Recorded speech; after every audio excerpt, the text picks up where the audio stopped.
Yo,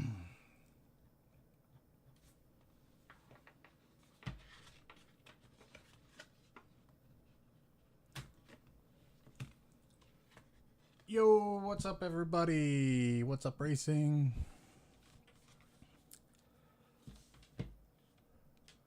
We need some new calls. Hell yeah, buds. We're gonna do it. We're gonna do the calls. Don't need that.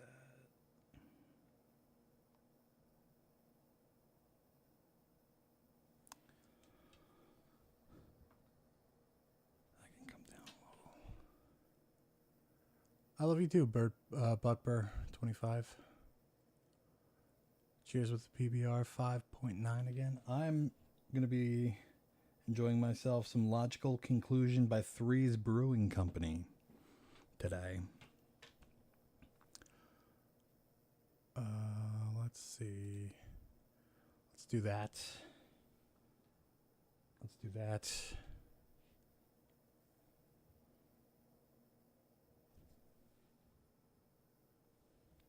All right, and then we're going to get started on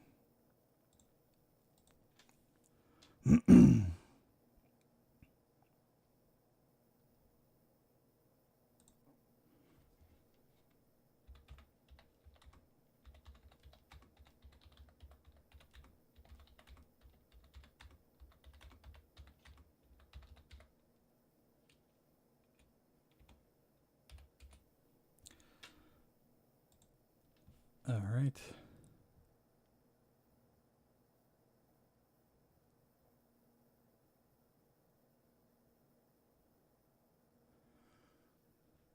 All right, let's get started.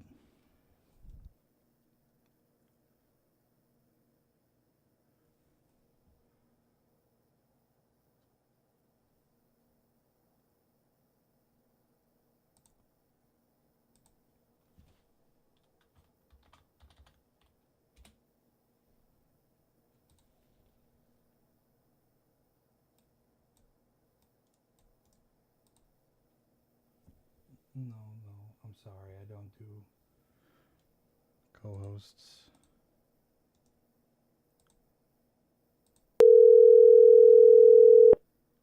Not for these lives, anyway. Oh, shit. Instagram. Welcome to the U.S. Cellular voicemail 207607.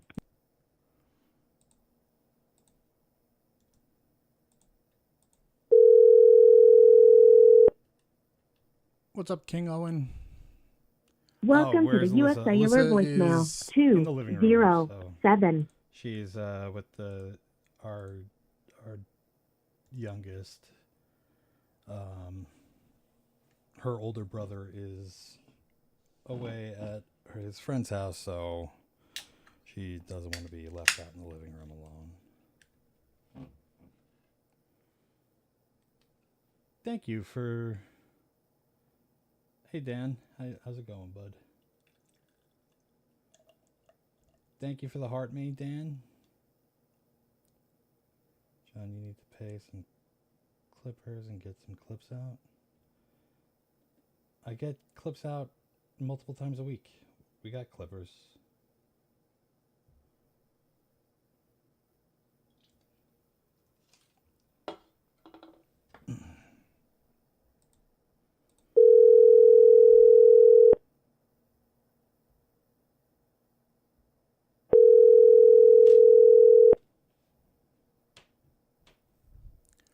Welcome to the U.S. Cellular voicemail 209. All right, leaving a voicemail. Not available. Please leave your message after the tone.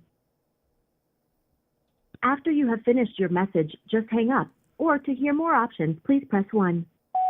Hi, Morgan. This is John from John Breaks Bad News. I have some bad news from Tyler for you. You are the worst person in the world at shutting cabinets and drawers you open, and it is going to lead to your divorce if you don't change your ways. Love you. Bye.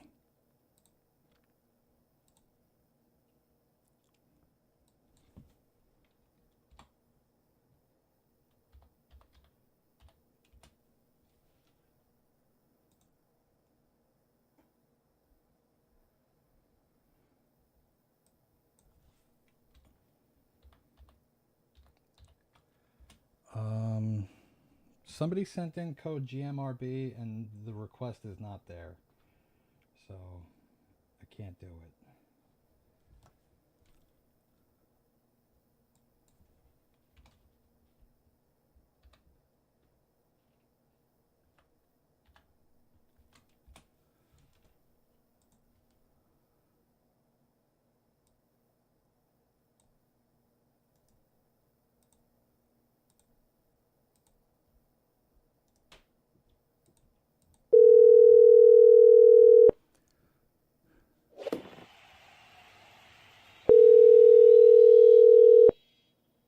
My random life. What's up, bud?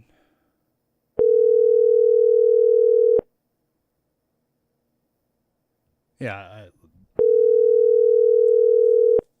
Guys, this is a live stream of a prank phone call show.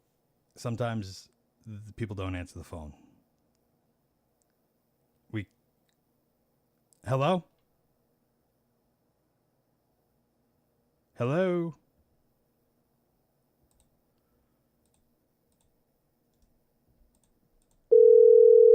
All right. How do I request you to do this? Go to my website, jonbreaksbadnews.com. That's jonbreaksbadnews.com. And there is a form on the website that you could fill out.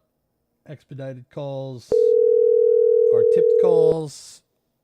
So if you tip, you get yours on the expedited call list. We do have a fast pass for $100. You get your call done right this instant for $100. Hi, you've reached Dr. Calvin Dack.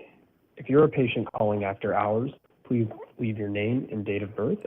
All right, one more time, and then we're leaving a voicemail.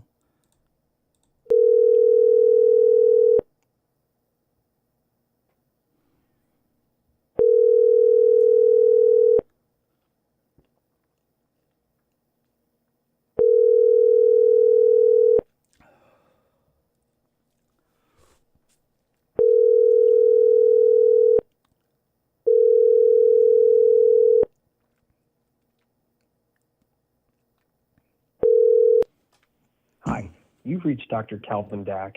If you're a patient calling after hours, please leave your name and date of birth, and I will get back to you as soon as possible. Thank you. Hello, Calvin. This is John from John Breaks Bad News. There's some bad news from somebody who would like to remain anonymous. Calvin, your wife controls your every move, and it has caused you to lose your whole family and friends. You're going to be disgusted when your new hometown finds out who your wife really is.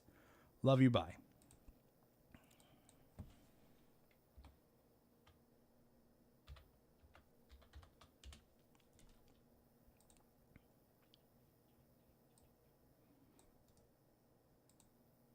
This is for the wife now.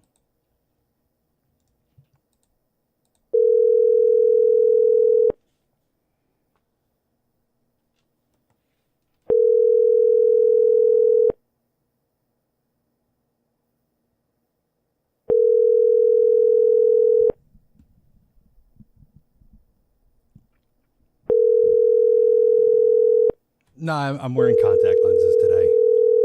I see a little bit better with the contact lenses in.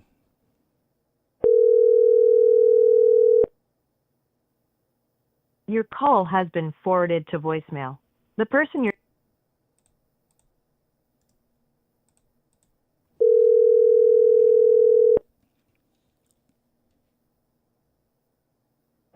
And we call each number 3 times. Is Alex in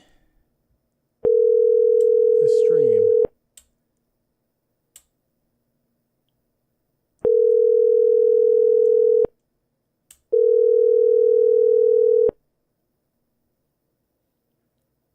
How did I get that scar? I fell off Your my call parents' has bed been while forwarded watching to Power voicemail. Rangers. The person you're trying to reach is not available. At the tone, please record your message. When you have finished recording, you may hang up. Hi, Raquel. This is John from John Breaks Bad News. I have some bad news from somebody who would like to remain anonymous. Raquel, you are a psycho who harasses women and then plays the victim.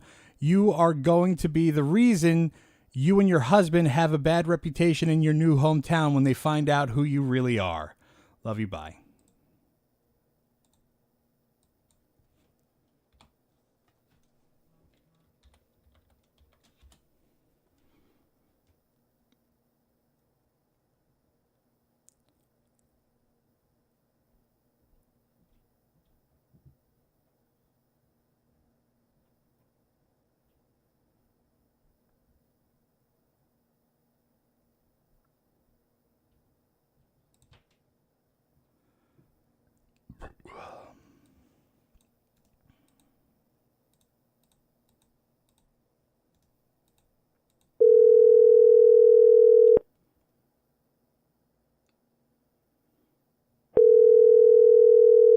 fake space run.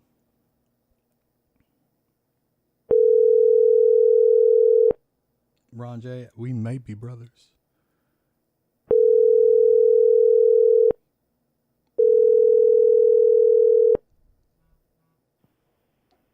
Hello, you've reached Ray Silent.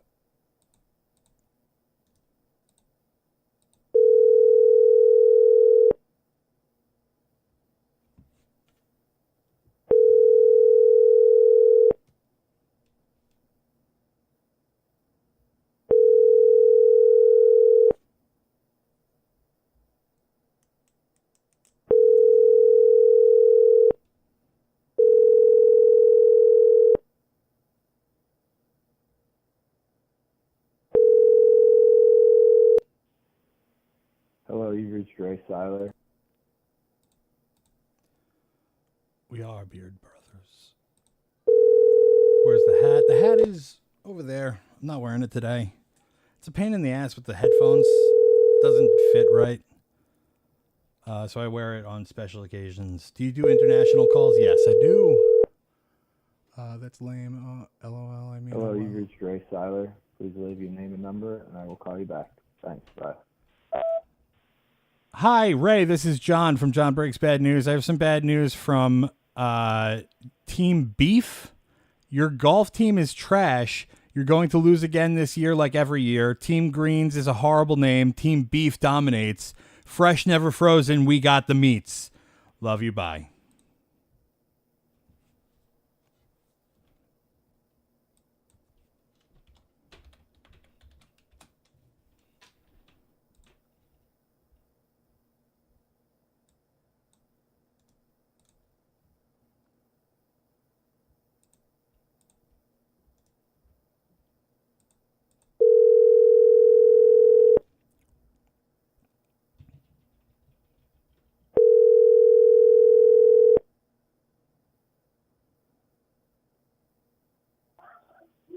Hello. Hi, Trey. Yeah. This is John from John Breaks Bad News. I have some bad news from Tristan for you. He didn't go to your baby shower because your mom wasn't there. If your mom was there, he would have gone. Also, your fantasy football championships have been all luck, and you smell like ham. Okay, thank you. Is that it? What is Tristan's relationship with your mom like? Seems pretty good. Yeah, it is. Trust me, it's a good one. Do they like get the? No, he wishes that.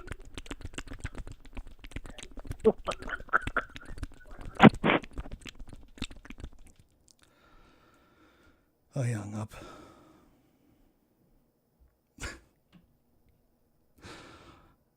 They always hang up when I'm about to get real wild with it.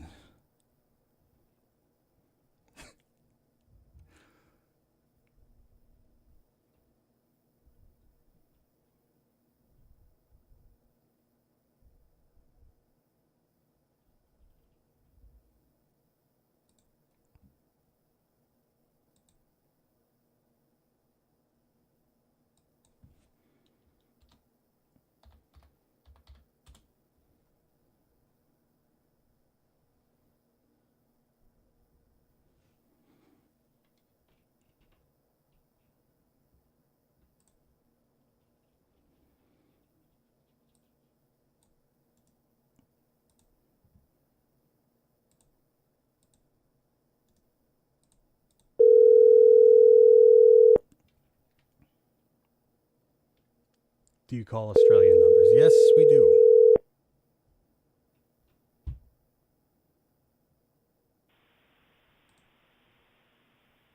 Hello, Julio?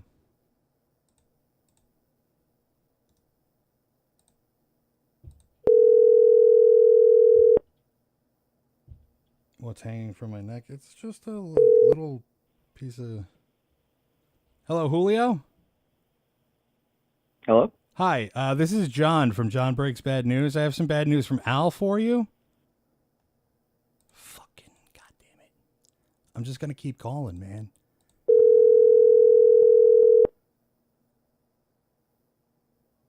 Sorry, the person you are trying to reach has a voicemail box that has not been set up yet. Oh, no. All right, we did everything that we could.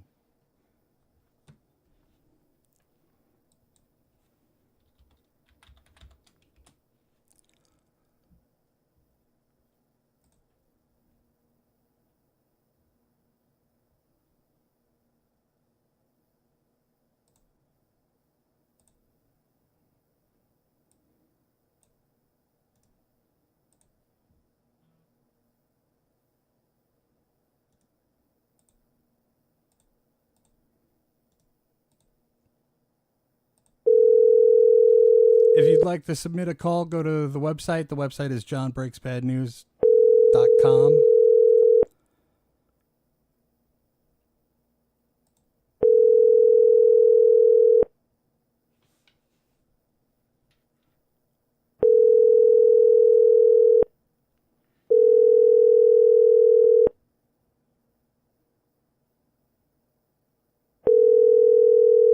Call has been forwarded to voicemail. The person you're trying to reach is not available. At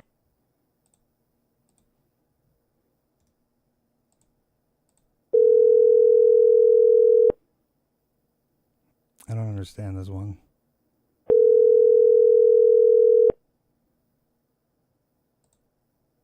You just got coconut malt. Oh.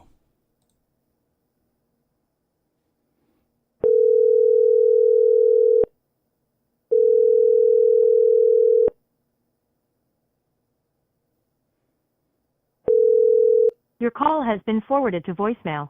The person you're trying to reach is not available. At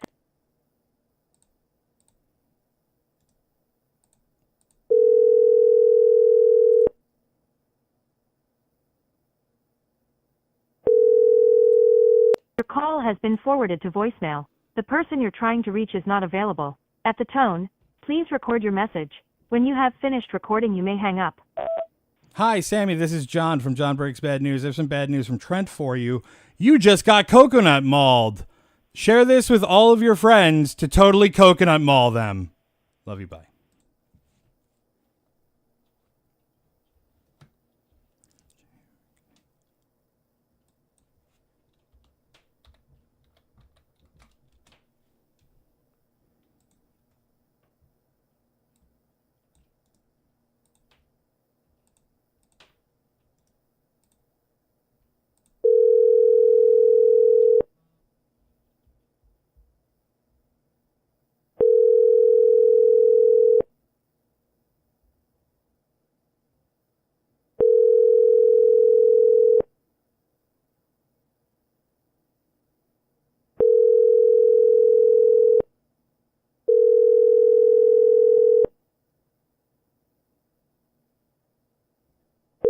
This one's ridiculous.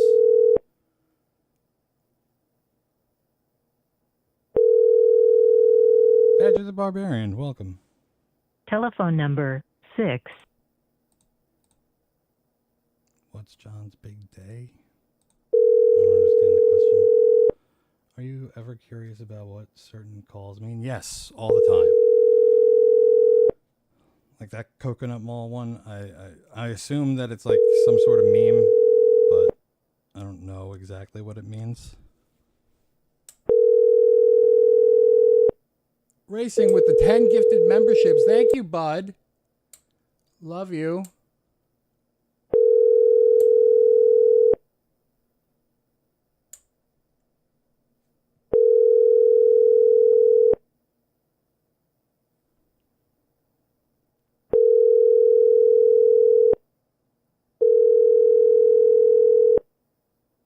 All right, we're leaving a voicemail. Telephone number 61072 can't take your call now. At the tone, please record your message. When you've finished recording, simply hang up or press pound for further options. Hi, Katie. This is John from John Breaks Bad News. I have some bad news from JR for you. When you and Katie Dolan hooked him up with Nicole, he thought it was going to be the best thing ever up until he realized that she doesn't shave her legs and doesn't cut her toenails, and it scratches him and keeps him up all night long. It affects him at his job in the mornings, and he's not going to leave Nicole because of it, but he would like to personally thank you for that. Also, if you ever come at the King in Madden again, you better bring your A game next time, or else he's force feeding you chicken thighs for the rest of your life. Love you. Bye.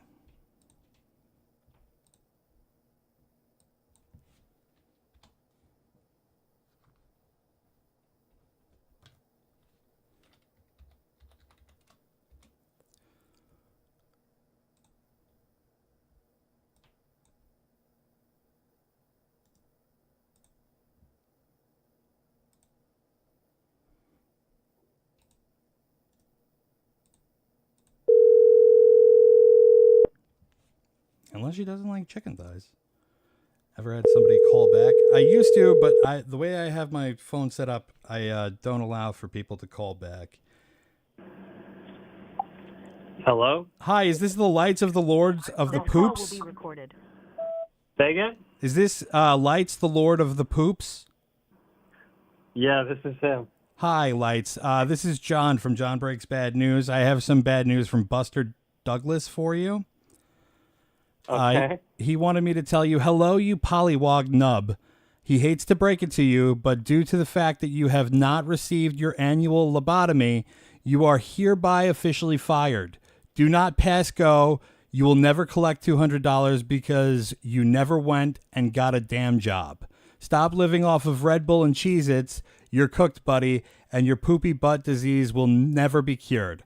On top of that, you should probably get a job. Without a job, you will never get a maple syrup foot job at Denny's, and Mogwarts will never accept your application. Good day. And by the way, I heart Fent 2024. Well, thank you, John, for that news. Holy shit. No problem. Can you explain what any of this means? Like, do you not have a job? It seems like you keep yourself in Red Bull and Cheez-Its, so you gotta have some kind of income. I do have a job currently. I will not have a job soon. My cat's name is Fentanyl, and I do live off Cheez-Its and Red Bull. Your cat's name is Fentanyl? Yeah. Why'd you name your cat Fentanyl? Because That's a dope I name. love fentanyl. You know what? So do I. Yeah, you never had Fent? Fent is fucking fantastic. I mean, I can't say that I have, but I can't say that I have. You know what I mean? I got you. Yeah, I can't say I have either, so. All right. Well, I love you. I love you more. You have a great day. You too, John. I'll see you later. Bye-bye.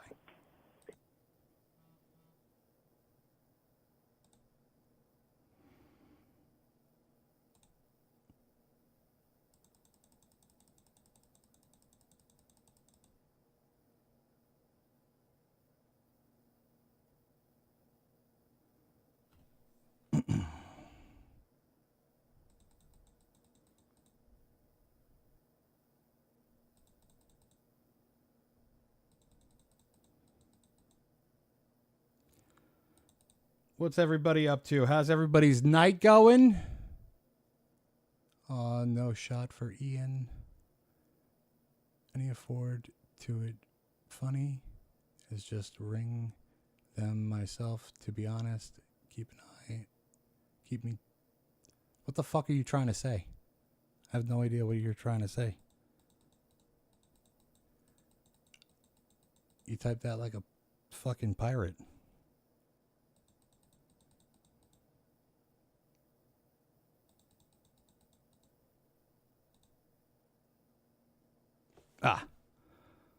We got a fast pass, Eric S. Ryder.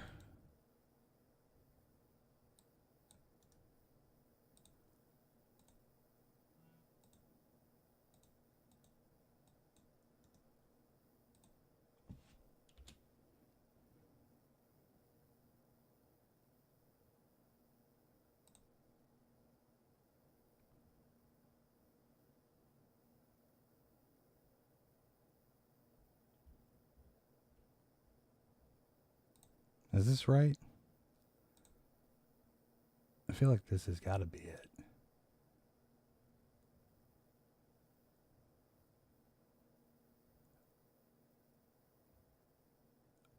Oh, wait, okay.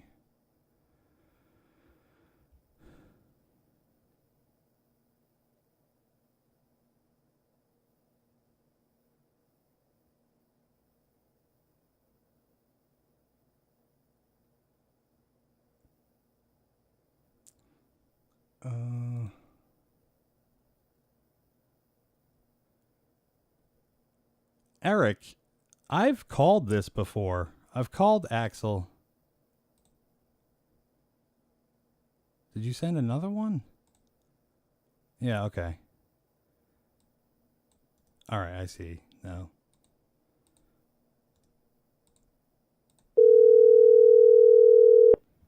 Your call has been forwarded to voicemail. The person you're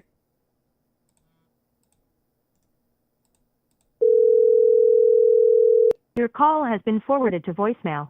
The person you're trying to reach is not available. At the tone, please.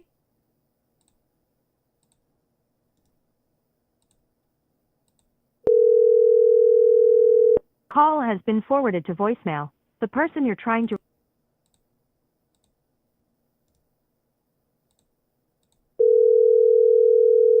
Call has been forwarded to Eric? voicemail. The person you're trying to reach is not available.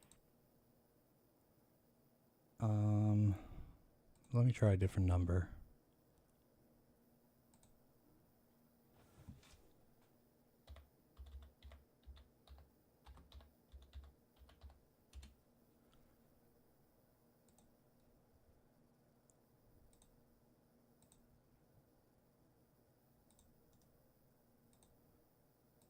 Let's try that. Your call has been forwarded to voice.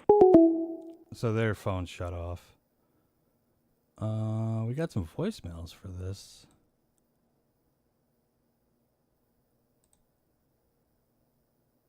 You want to listen to some voicemails? All right, that's it. All right, never mind. Nothing good. All right. Eric, I'm going to save this one for the next stream because I think I think Axel's phone is off. So let me just put this down.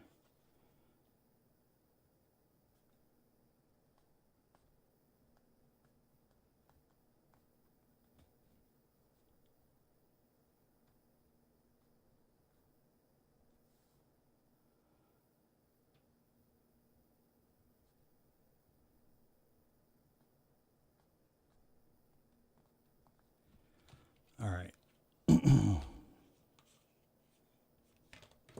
I have that down.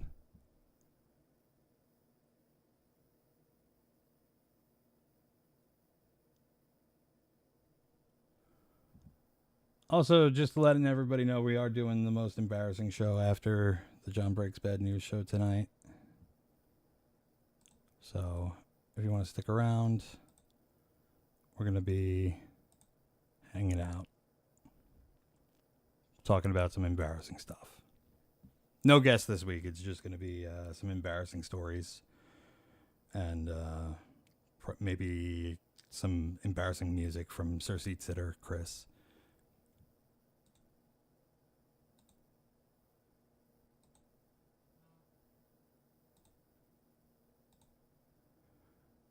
All right, we're going to start more calls in just a second. Here we go.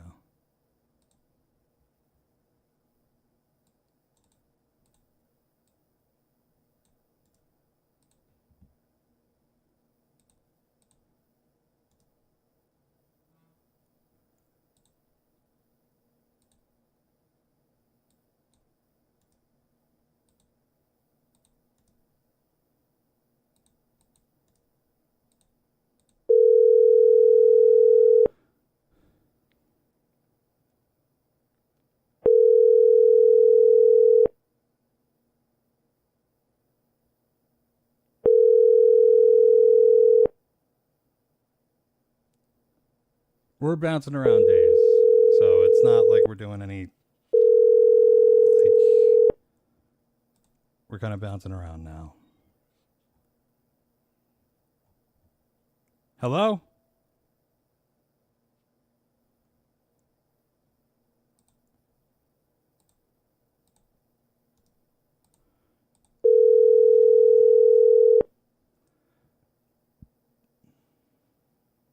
call has been forwarded to voicemail. The person you're trying to reach is not available.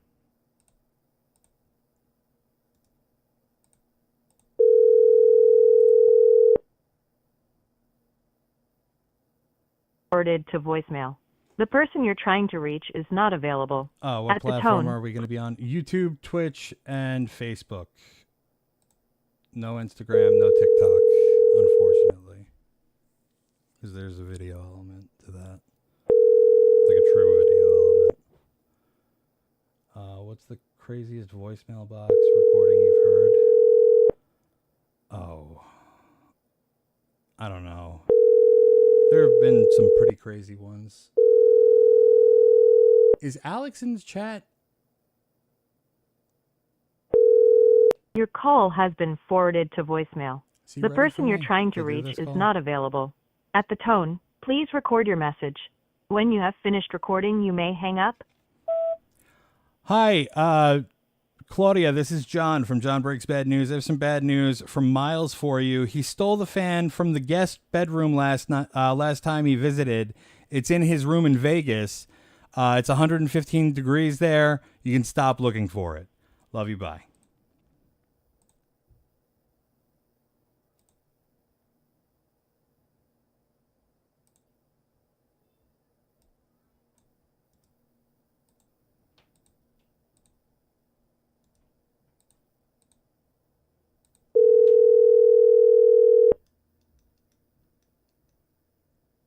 Kyle, I'll write that down for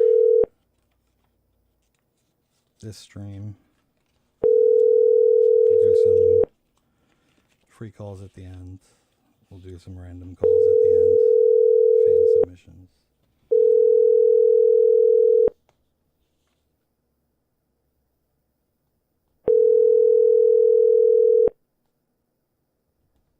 Code Fred written down. Please leave your message for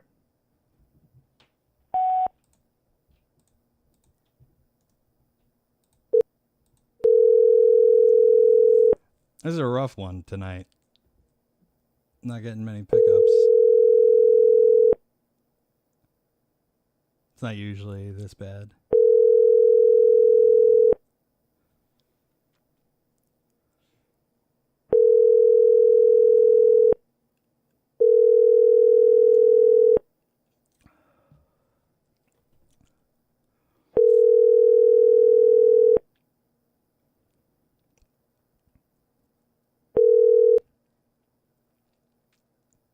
Please leave your message for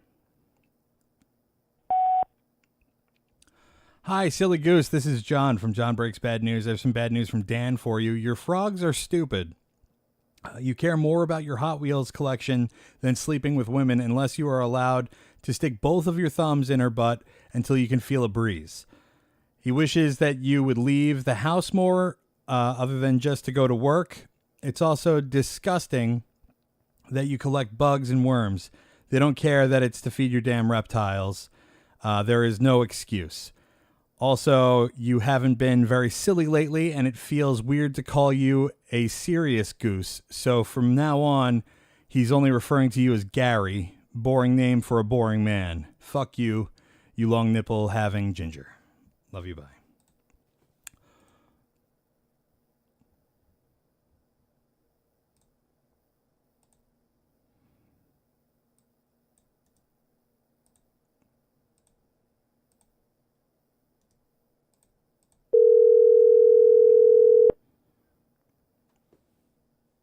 your call has been forwarded.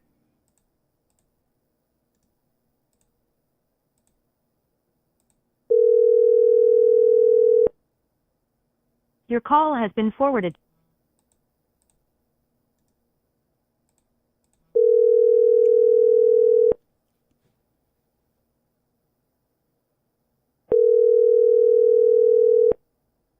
Super preppy girl, what's your code?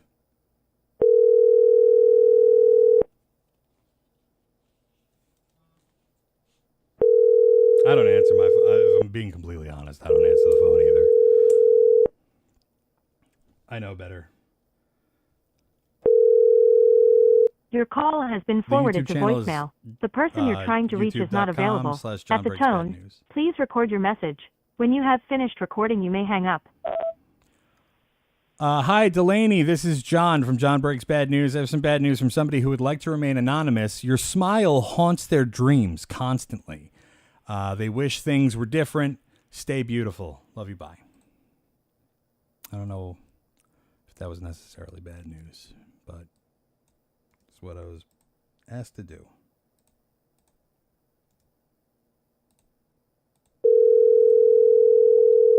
Your call has been forwarded to voicemail. The person you're trying to reach. I'm going to rapid fire some of these calls until somebody picks up. Your call has been forwarded to voicemail. How do we submit a number? Go to jonbreaksbadnews.com. That's jonbreaksbadnews.com. Your call has been forwarded to voicemail. The person you're trying to reach is not available. At the tone, And there's a please form on the record your page. message. When you have finished recording, you may hang up. Hi, John. This is John from John Breaks Bad News. I have some bad news from your son, Gage. He writes, Dad, you've grown to be a wuss, and we all see that. Just because you have two small Yorkies with Italian names, Vincenzo and Giovanni, doesn't make you a mob boss. Love you. Bye.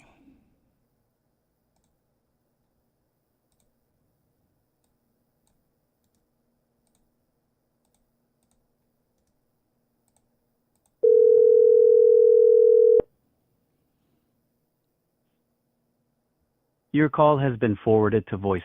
Fucking hell, man.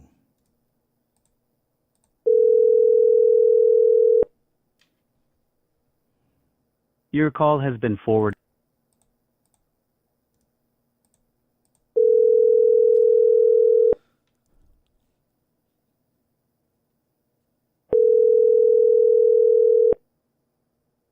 Your call has been forwarded to voicemail. The person you're trying to reach is not available. At the tone, please record your message. When you have finished recording, you may hang up.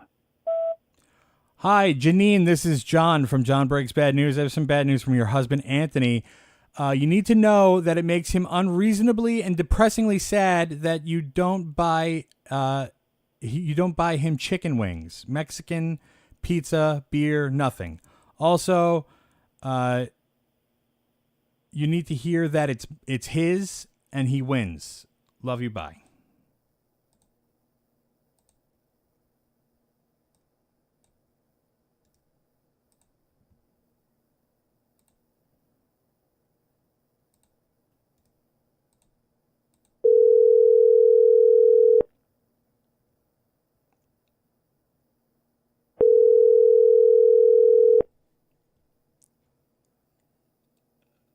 To leave a voice message if you like. If it's urgent, please send me a text message and I will get to you as soon as possible. She is not Thank today. At the tone, She's got please something record your else going message. on. When you've finished recording, you may hang up or press 1 for more options. To leave a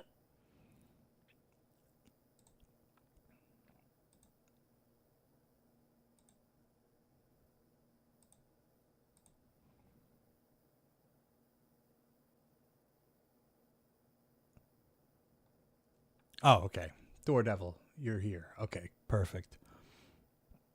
All right, let's do this. Let's call Chris James Ding Dong.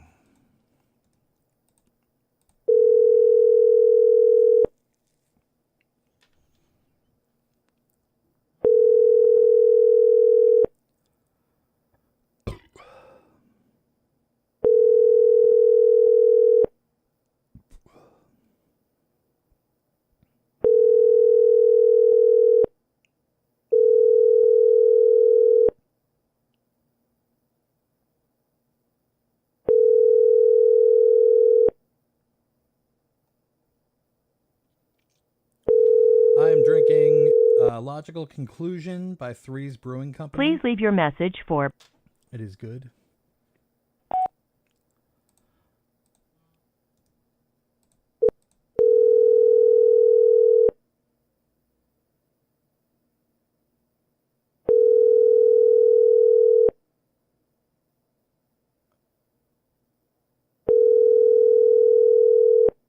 Last Testing. Dose. Thank you. I am flattered.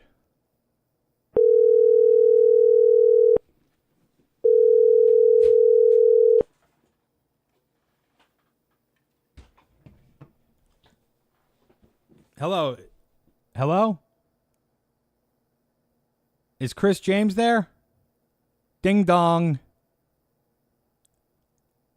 Fucking hell.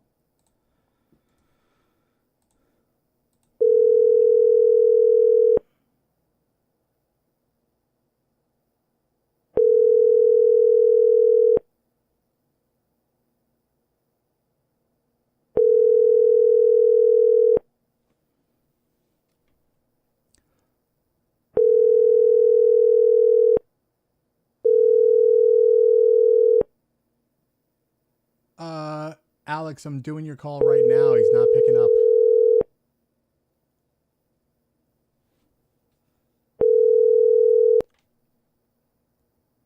Please leave your message for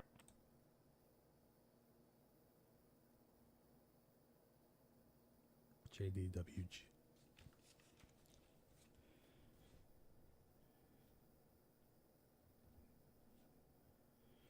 All right, I trust you. I'll do that next. JDWG is next.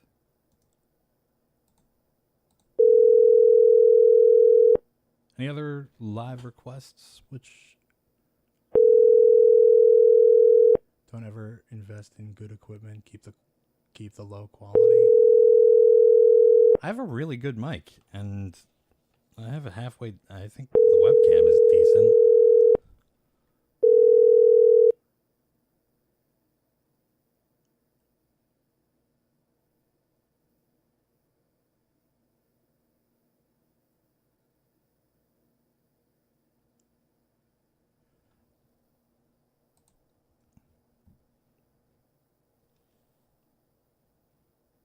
All right, I'm coming back to this.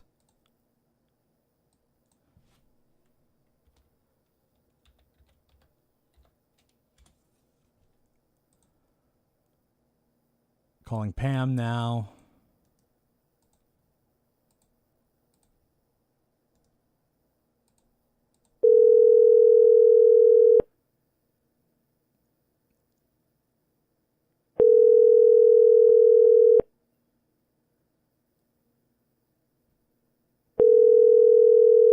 Eliza, if you go to my website, you can submit that. 8318.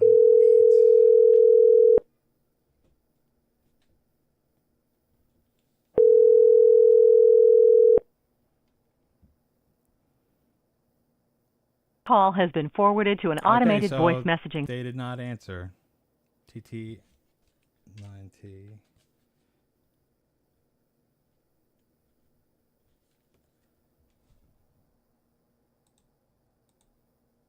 Yours is written down and it will be done shortly.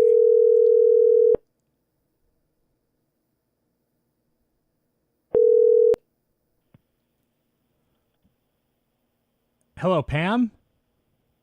Who's this? This is John from John Breaks Bad News. I have some bad news from Josiah. Oh, okay. This is bullshit. So they actually are the one who threw the turkey at Junior during the Christmas party. It was very dark and everybody was drinking. And also he stole the lasagna. Okay. Is the lasagna good? Oh.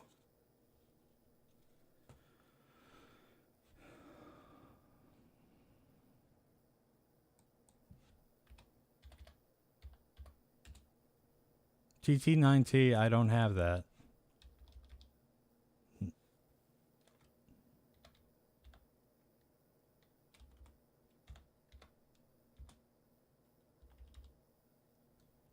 Nothing comes up with that. Yeah. So, send it again. GMRB.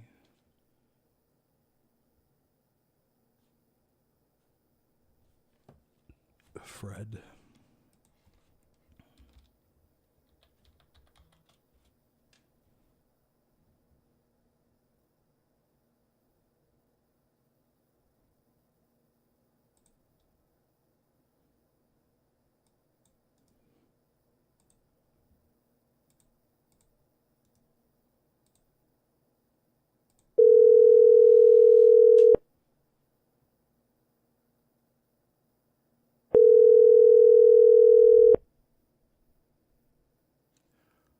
What is the most tragic news? I told somebody that their sister had cancer.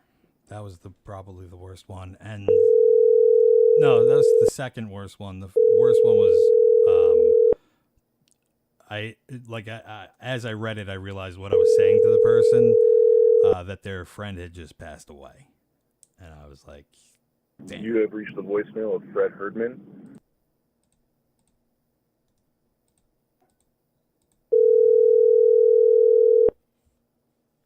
QTPIAG.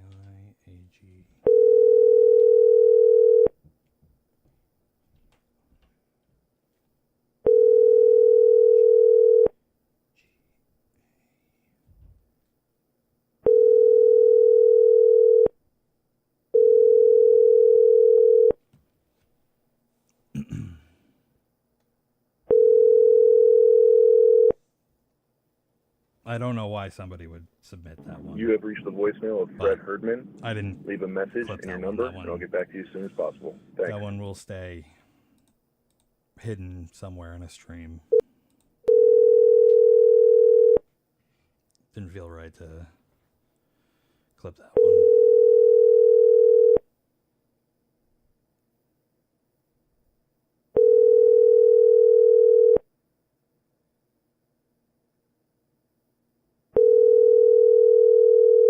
Called Dylan. Jeffrey Mark. Yes, we are legit live, which is why this one's going so poorly. You have reached the voicemail of Fred Herdman. Leave a message and your number, and I'll get back to you as soon as possible. Thanks. 3125. At the tone, please record your message. When you've finished recording, you may hang up or press 1 for more options. Hi, Fred. This is John from John Breaks Bad News. I have some bad news from Penguin Nation. You're bad at fantasy football. You say it's your year every year. It is not your year once again and will never be your year. You were eliminated from playoff contention before the season even started. You knew that. Everyone knew that. Love you. Bye.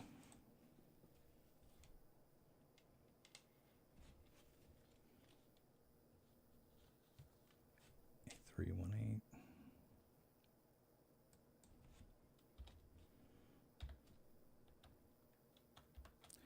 Daredevil, Alex, if you're in chat, what do you want me to do? Do you want to text him, tell him to pick up the phone, or do you want me to leave a voicemail?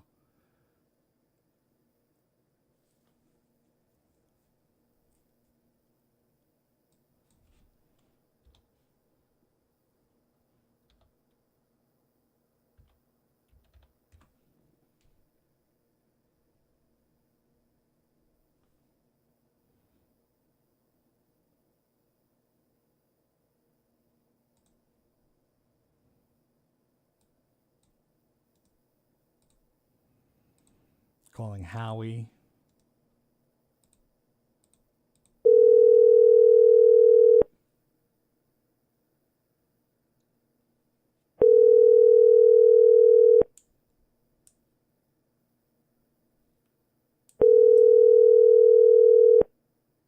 URBA. Got it.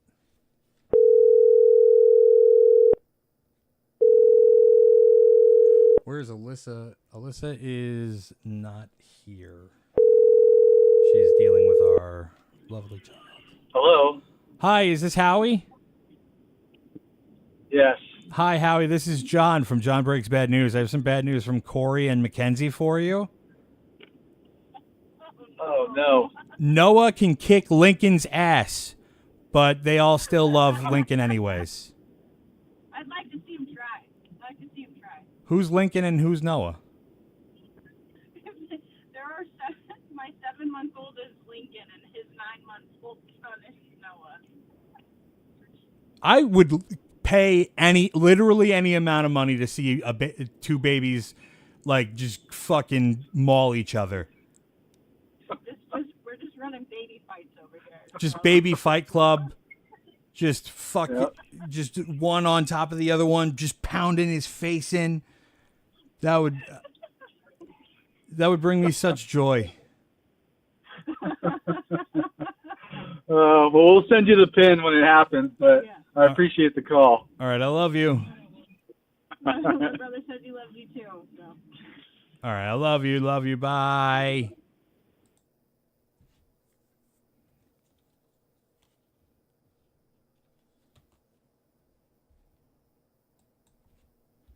Trying this TT9T again. Nope. TT9T did not work. GMRB.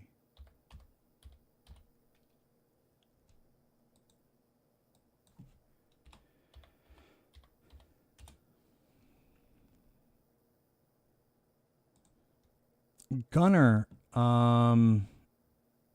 if you're in chat right now, I don't have a call for you from GMRB. I have your payment, but I don't have your submission. So if you could resubmit that, please, and let me know when you do. Hoongoon, thank you very much, bud. Hey, John, what's your favorite sandwich? I'm doing well, Hoongoon. How are you doing? My favorite sandwich is this sandwich at this place that I go to right near me. It's called TJ's Heroes, and they have this sandwich. It's called the Buffalo Soldier, and it's like chicken breast cut up, grilled, and then it's got just like shredded cheddar cheese on it, and that's melted. And they have like something that's called stealth sauce. I don't know what that is. And then caramelized onions. And it is the best sandwich I've ever had in my entire life. It fucking rules. Yeah, that's my favorite sandwich. In fact, I might get one of those tomorrow. GTPI. GTP. One GTP I is not going anywhere. There's nothing there. A J J G A.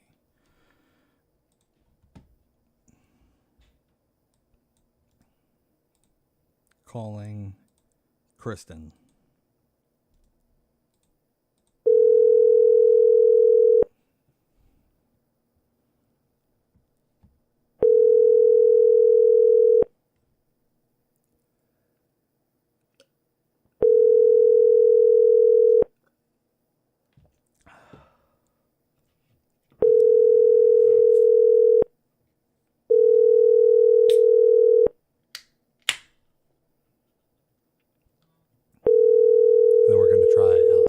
Again. $100 to shave the beard? No. Please leave your message for 717600.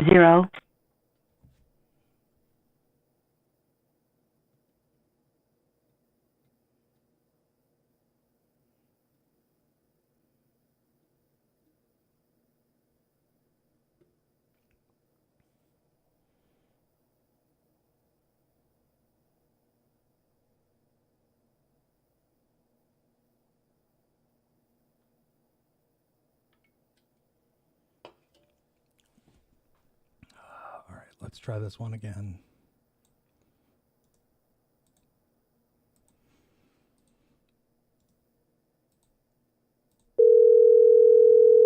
Oh. Before I forget. How many dozens, Jade? $100 for an awesome hair flip? Sure. Before I forget, I'm going to be in a video game. I did some voice acting for a video game. I'll have more information on that when it's closer to being released. And then also this week... Please leave your message for... Next Wednesday's episode of the Signfuck podcast, which is like a play on the word Seinfeld. But it's Signfuck. And if you listen to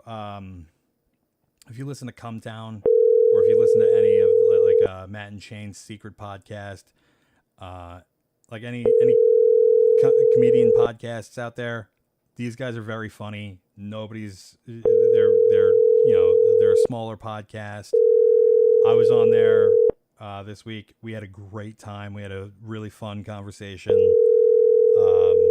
It's not a bunch of like questions about my like how I got started. It wasn't like, hello? Please leave your message for... Give me a little time. Okay, you got it. It was just a really fun conversation that we had, and I had a blast doing it. We're going to be working with those guys again soon. Probably for the most embarrassing show coming up in June. Try TT9T now. I will try it again.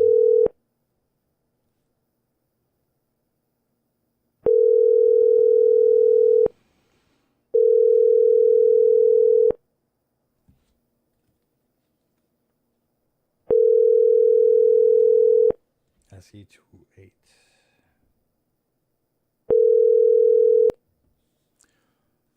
MG. Please leave your message for MQ77. 71760. All right.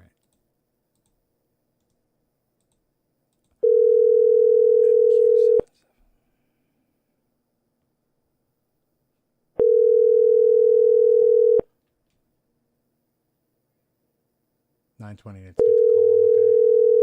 Okay. Okie doke.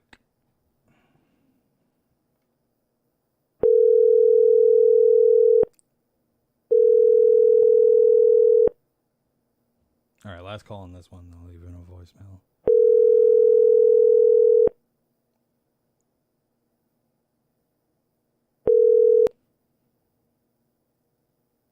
Please leave your message for 7.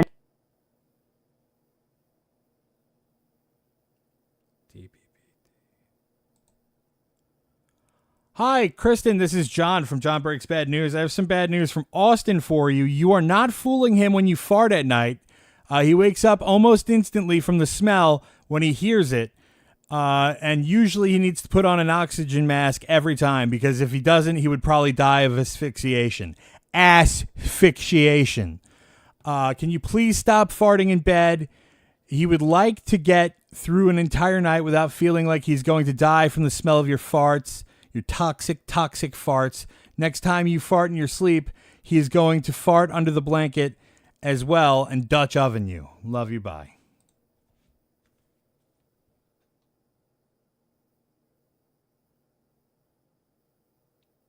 DPP.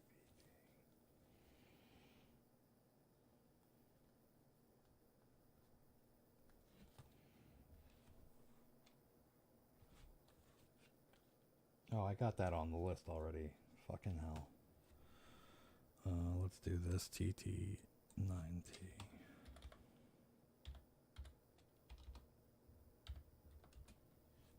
Yeah, no, nothing came up for that.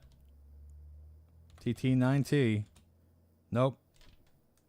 You didn't do it right. Go to the website, John Breaks Bad News, fill out the form, make sure that you get the confirmation.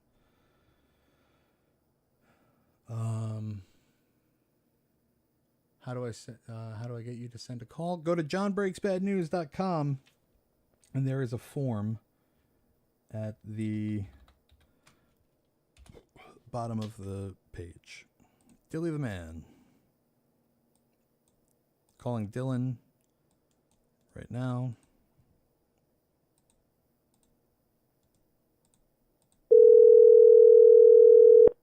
SE28, I got you written down. QTPI. Hello? Hi, Dylan. How you doing? I'm doing well. How are you? I'm doing all right. My name is John from John Breaks Bad News. I have some bad news from Dylan Powell for you. Oh, okay. He wants me to tell you that you are a subpar artist and no one thinks your idea of a 90s romance is cute.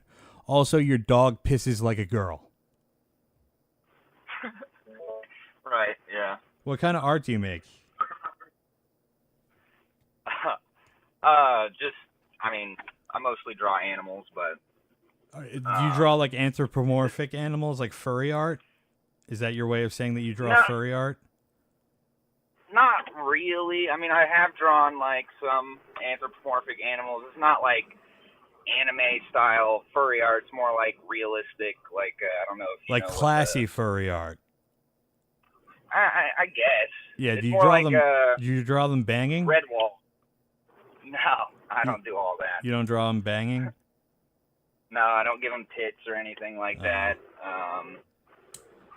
Not that I'm hilarious, interested actually. in anything like that, you know. Oh yeah. No, I actually that see shit's your videos. degenerate. It's so funny. Oh, thank you. All right. Yeah, they're pretty hilarious. I really appreciate that. Thank you for tuning into the videos. You're going to be in one No now. problem. I guess, yeah. All right. I love you. I love you so much. You have a great day. You too, buddy. Bye-bye.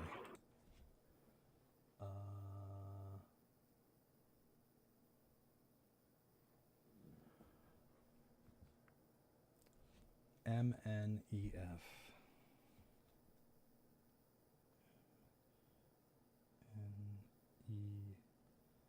NEF.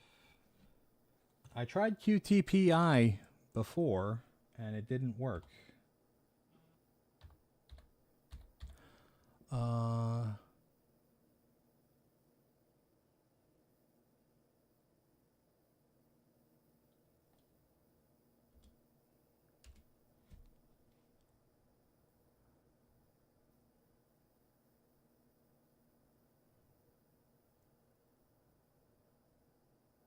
Oh, wait, no, it did. Oh, we got a local number.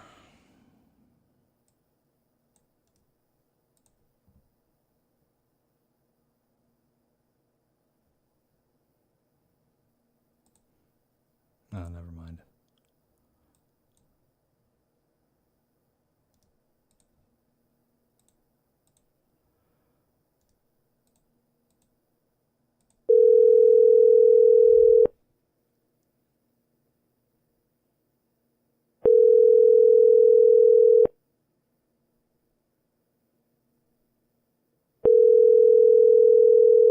How did you come to Breaking Bad News? Like, what's your origin story? I used to do a podcast. Has been forwarded to voicemail. The person you're trying to reach.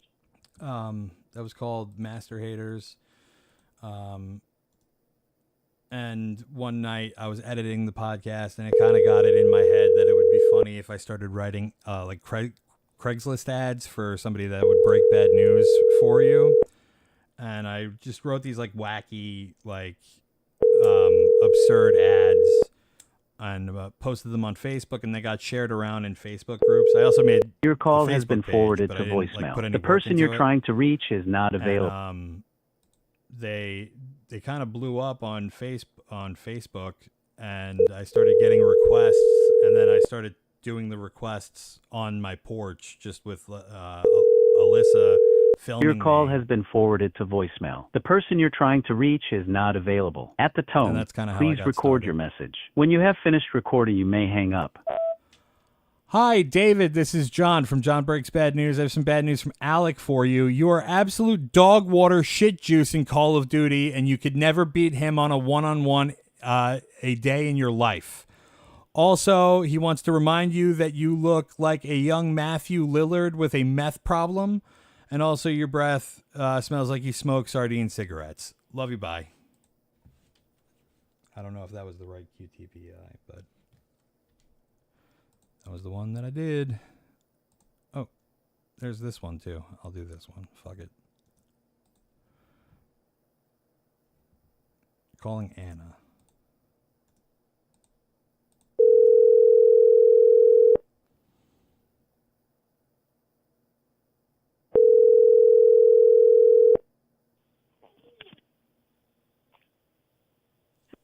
Hi, Anna. Yeah? Hi, this is John from John Breaks Bad News. I have some bad news from Russell for you. Oh, really? He said he wanted me to tell you that being so cute is a crime and you're going to fucking jail! You're under arrest, bitch!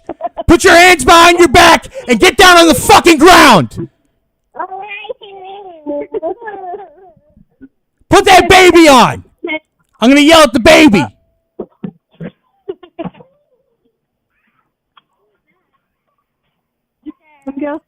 You hear me? You get on the fucking ground right now! You're under fucking arrest! Don't laugh! This is serious. I'm sorry. All right, never mind. I tried. All right, I love you. Thank you. Have a great day.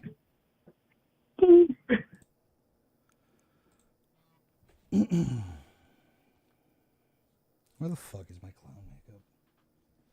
Fucking turn me into a goddamn clown.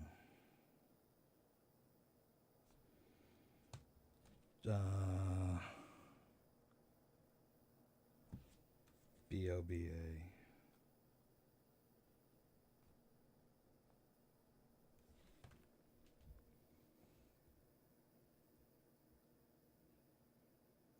Poopy shits. I'm sorry.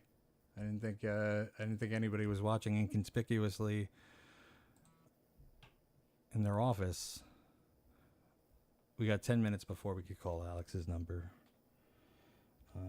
DPPD.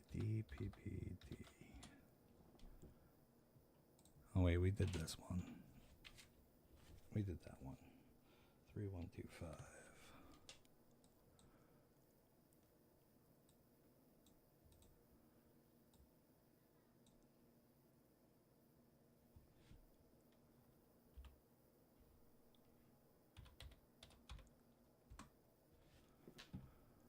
Javier, you sent in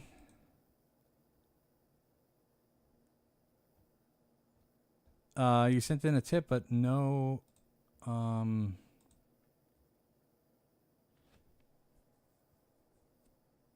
no call. Brent Alicia Boba. Okay, doing Boba now. Thank you.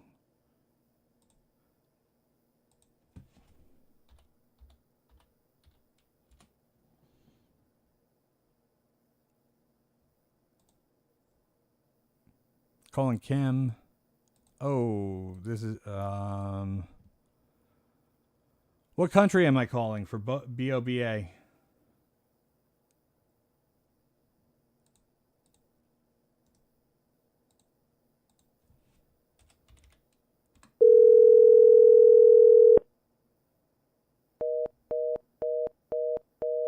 Australia. What is the country code for Australia?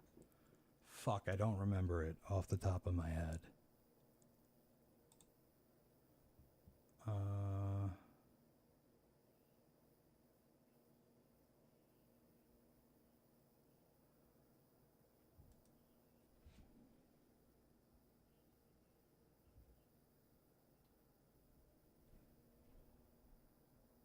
What is the country code for Australia?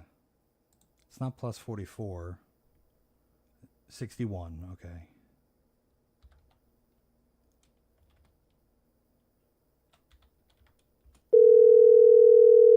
Thank you for the galaxy, Andres. That number is not found. Pay.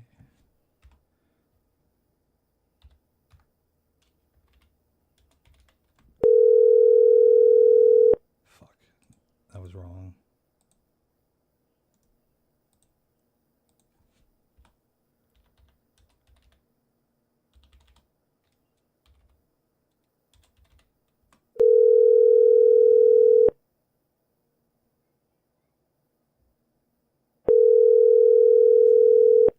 All right, that worked.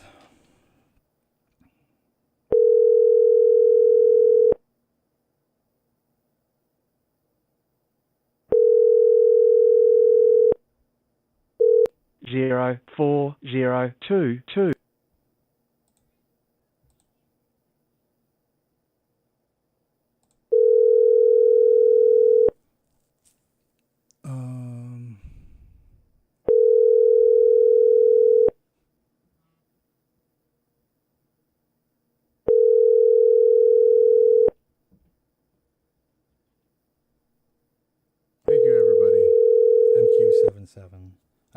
written down. That'll be done. 04022.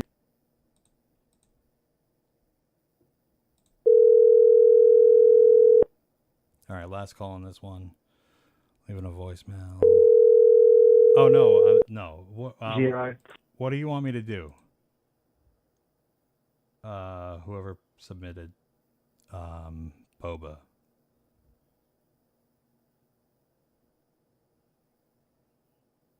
LMAO is not a good code. There's hundreds of them that are. Do you have like an email address that you sent it from?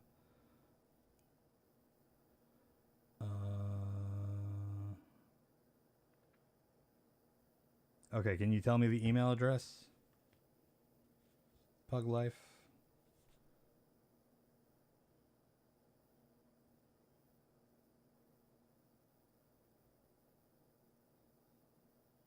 Where's your co-host? She's busy tonight, so.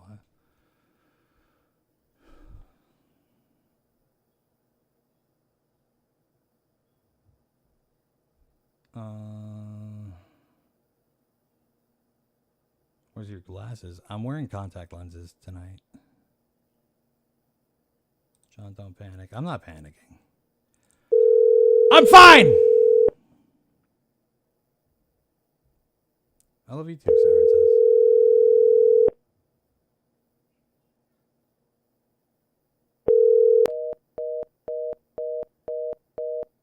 All right, Kim is temporarily unavailable.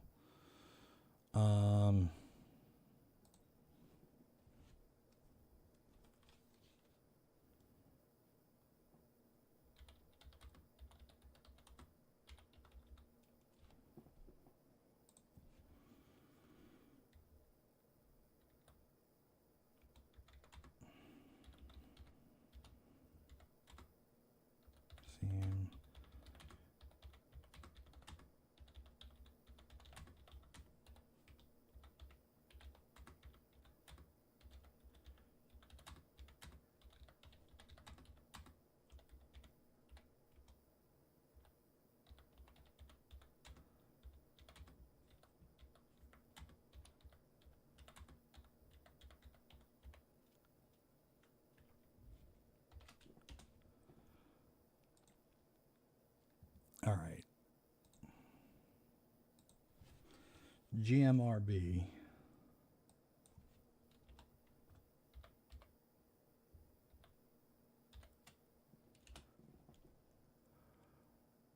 Okay, that one.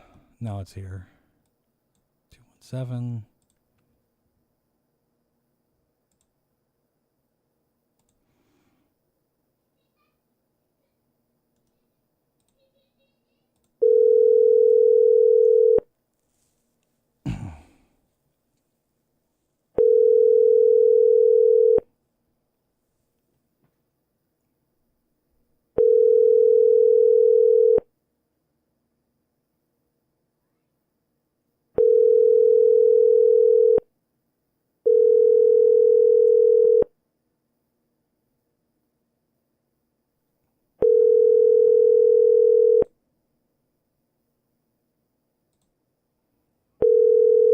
Hi, this is Chase Teese. Leave me a message.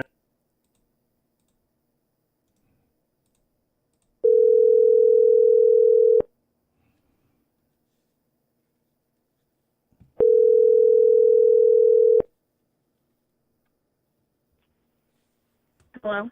Hi, is Chase there? Who is this? This is John.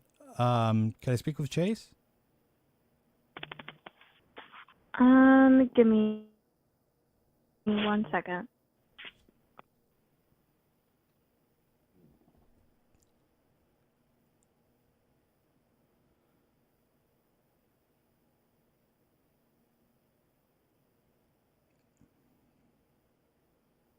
FTRC. Hello. Hi, Chase. This is John from John Breaks Bad News. I have some bad news from somebody who would like to remain anonymous. There are plenty of fish in the sea, and you picked the ugliest blue whale with beaver teeth. She is controlling and crazy as hell. Do better.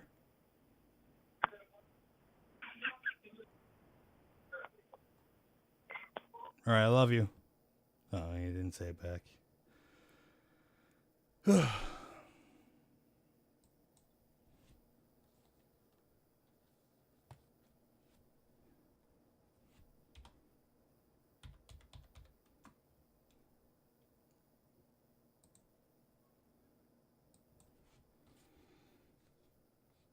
URBA.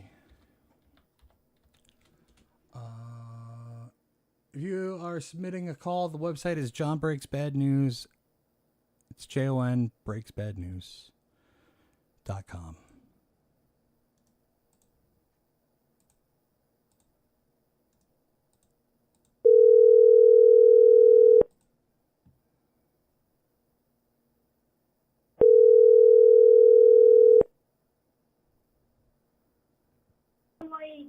Hello?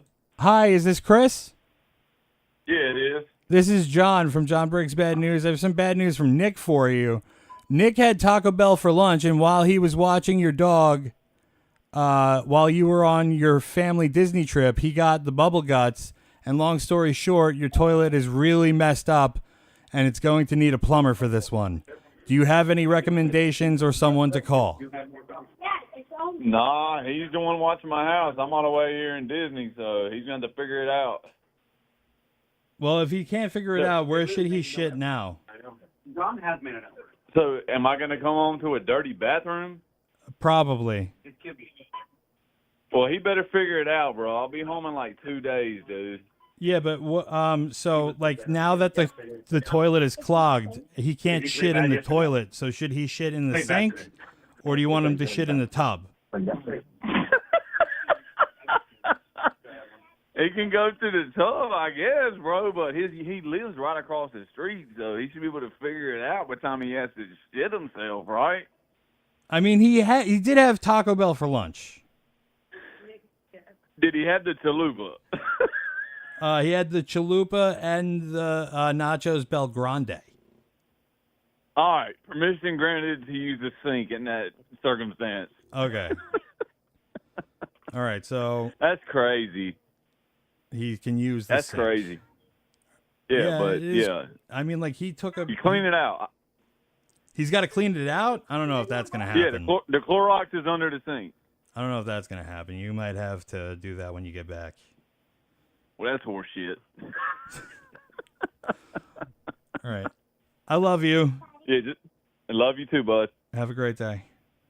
All right, man. Bye-bye.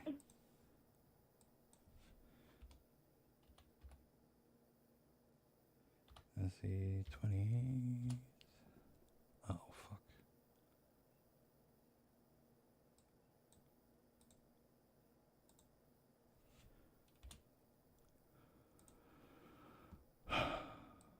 Calling Linda.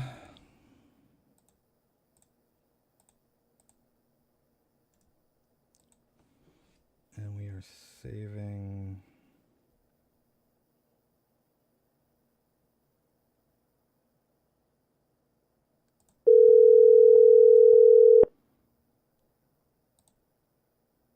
Your call has been forwarded to an automatic voice message system. 90.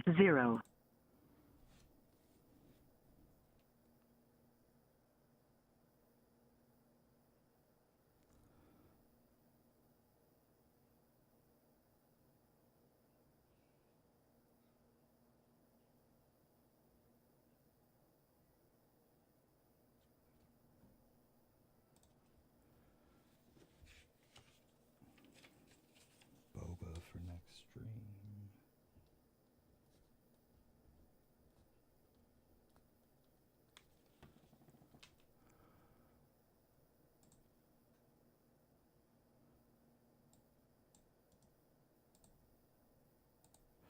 I'm sorry if I haven't been keeping up with all the chats well enough. Your call has been forwarded to an automatic voice. I am by myself, and there are 3 of the chats, so I'm just trying to get.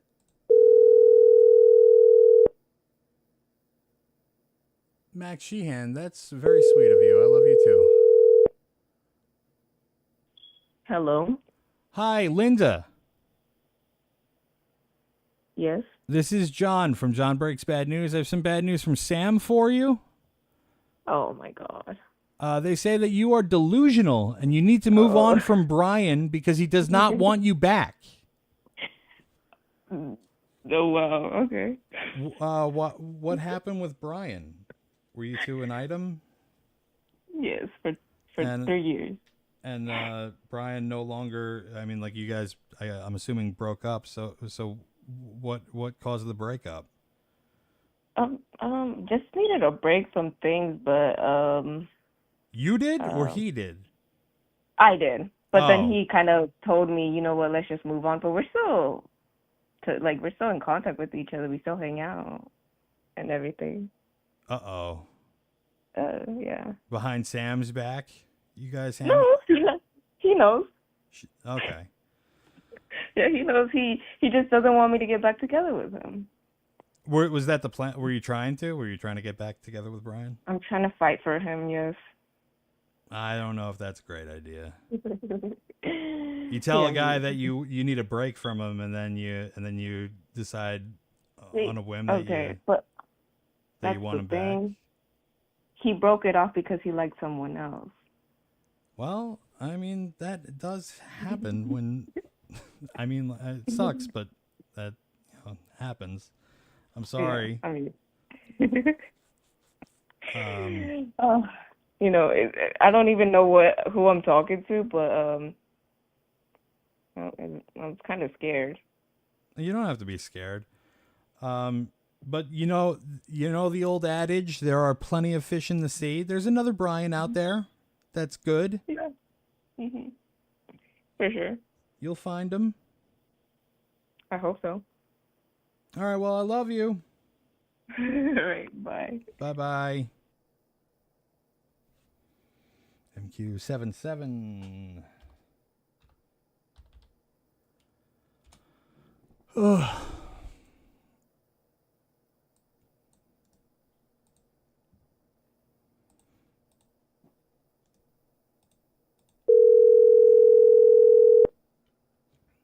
Andres, what is your code again?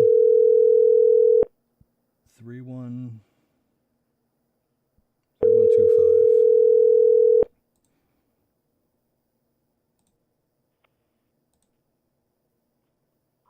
Hello? Hello? Hi, Morgan. Yes. This is John from John Breaks Bad News. I have some bad news from Derek for you. Yeah? He wanted me to tell you that, dude, you're kind of bad at fishing. And you never take Derek to any good spots. And your dad is always catching bigger fish than you. Now, those sound like fighting words to me. Are you guys going to have some sort of high noon duel now? No, I can't, because I would invite Derek fishing, but the problem is he's in the Navy, so he's too busy kissing all of his other boyfriends. That's true. So and he lives across the world. You know what I'm saying? So Yeah. I don't know how I'm supposed to invite him. I understand. Yeah. I'm just jealous, though. I wish I was kissing dudes with him, if you know what I mean. Hell yeah, dude. The homies need to be kissed. They do. It's important. It is important. You're a wise man, Morgan. Thank you. All right, I love you. Yeah, I love you too. You have a great day. Bye. Bye-bye.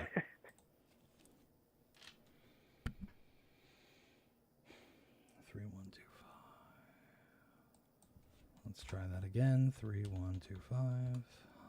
Javier, you got to send in the request. It does not show up when I punch in 3125, so you got to resubmit. MNER.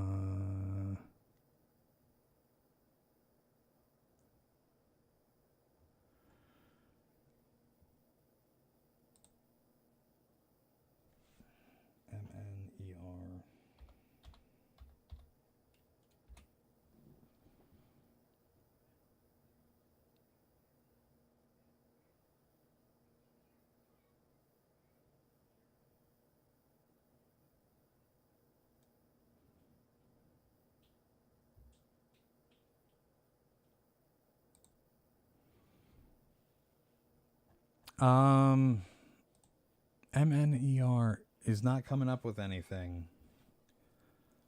I have your payment though, so if you want to resubmit it, let me know that you did. Will to Alex Campbell. Let me see if that comes up with anything.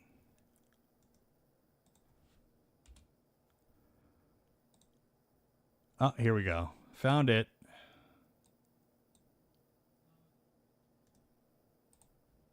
That was the wrong code, bud.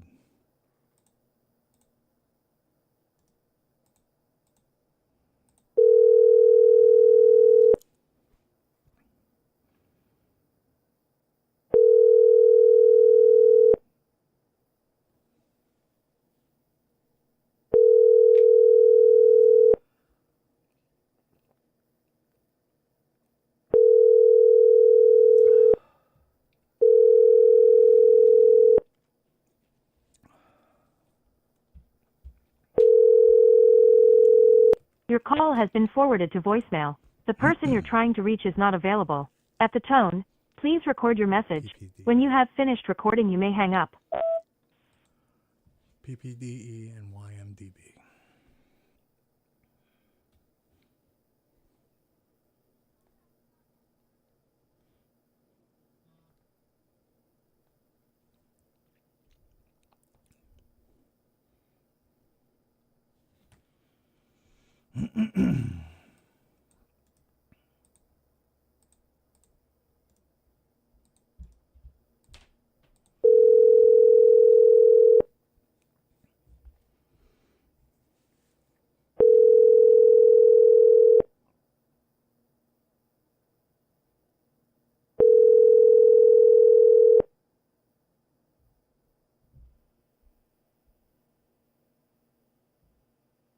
Hello, Alex? Hi, Alex. This is John from John Breaks Bad News. I have some bad news from Will. Hello? All right, one more time.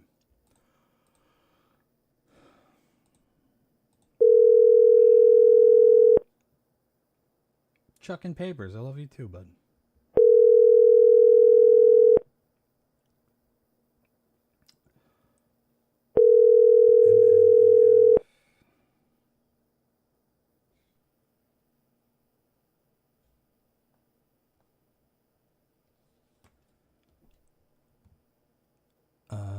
This one's not going through.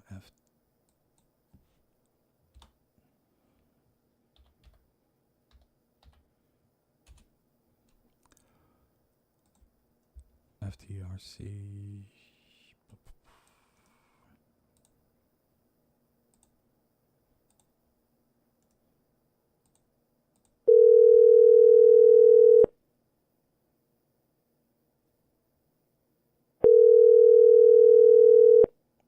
Oh shit, we gotta call out. Gotta call out for Alex. Do it after this call.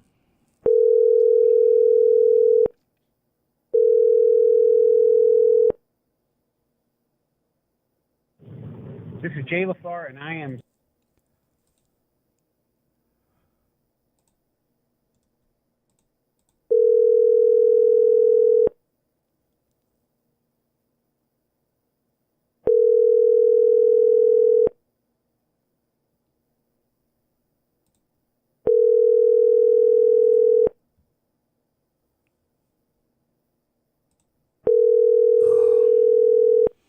Love you too, Pizza Supreme Being.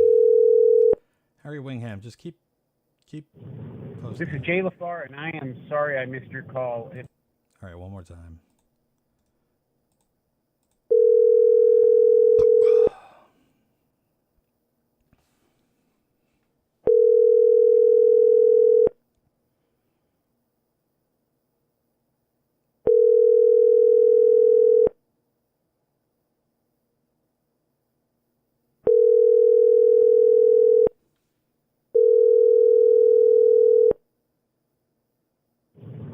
This is Jay LaFar, and I am sorry I missed your call. If this is about comedy work, a booking, you can email me at elafar@yahoo.com or quicker. Have a great day. At the tone, please record your message. When you have finished recording, you may hang up or press 1 for more options. Hi, Jay. This is John from John Breaks Bad News. I have some bad news from Kyle for you. Jay, your roommates are super proud of you for being sober for over 3 months, but they still think you are a raging liberal who only cares about his dead cat and no human beings on this planet. Please stop going to Facebook jail. Nobody will book you anymore for headlining gigs if you keep going. All right, love you. Bye. All right. Alex calling Chris.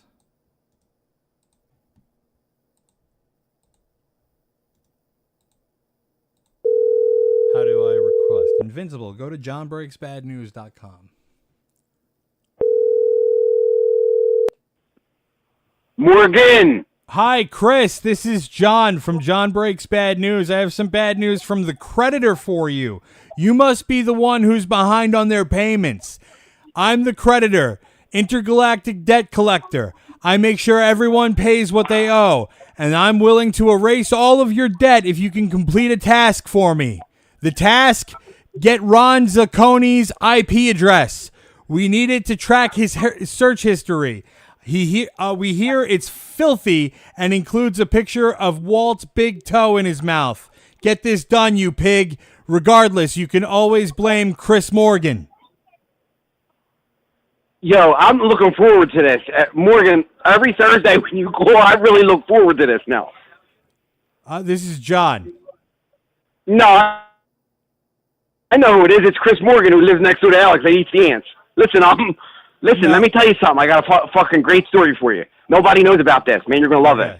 So in the early 90s, I want to say 1993, there was I don't know what kind of music you would call it. It's called, I don't know, it's like ska. It's like real soft alternative music. I don't know what the fuck it is. Trumpets? Can you hear me? Morgan, can you hear me? Yeah, I can hear you. You said ska. Is it like punk with trumpets? Is that what you mean? Yeah, it's I don't know what it is. It's like real soft alternative. So there was it don't have brass in it, but the hit song was called Stacy's Mom. I'm going to say 1993-ish, 94-ish, 95-ish. So it goes like this. Stacy's mom has got it going on because I'm in love with Stacy's mom, Yeah, right? that was the 2000s music. So then 10 months Fountains later. of Wayne. What's that? It was Fountains of Wayne, that song. Yeah. So 10 months later, a completely different band, right, comes out with a song called Tracy's Mom. And all they did was scratch out the word Stacy and wrote Tracy. And it's the same exact everything. It's the same exact key, same exact lyrics, same exact bass line, everything. And it goes like this. Tracy's mom has got it going on because I'm in love with Tracy's mom. Right? So it was this big fucking lawsuit that lasted 4 years, and they settled out of court.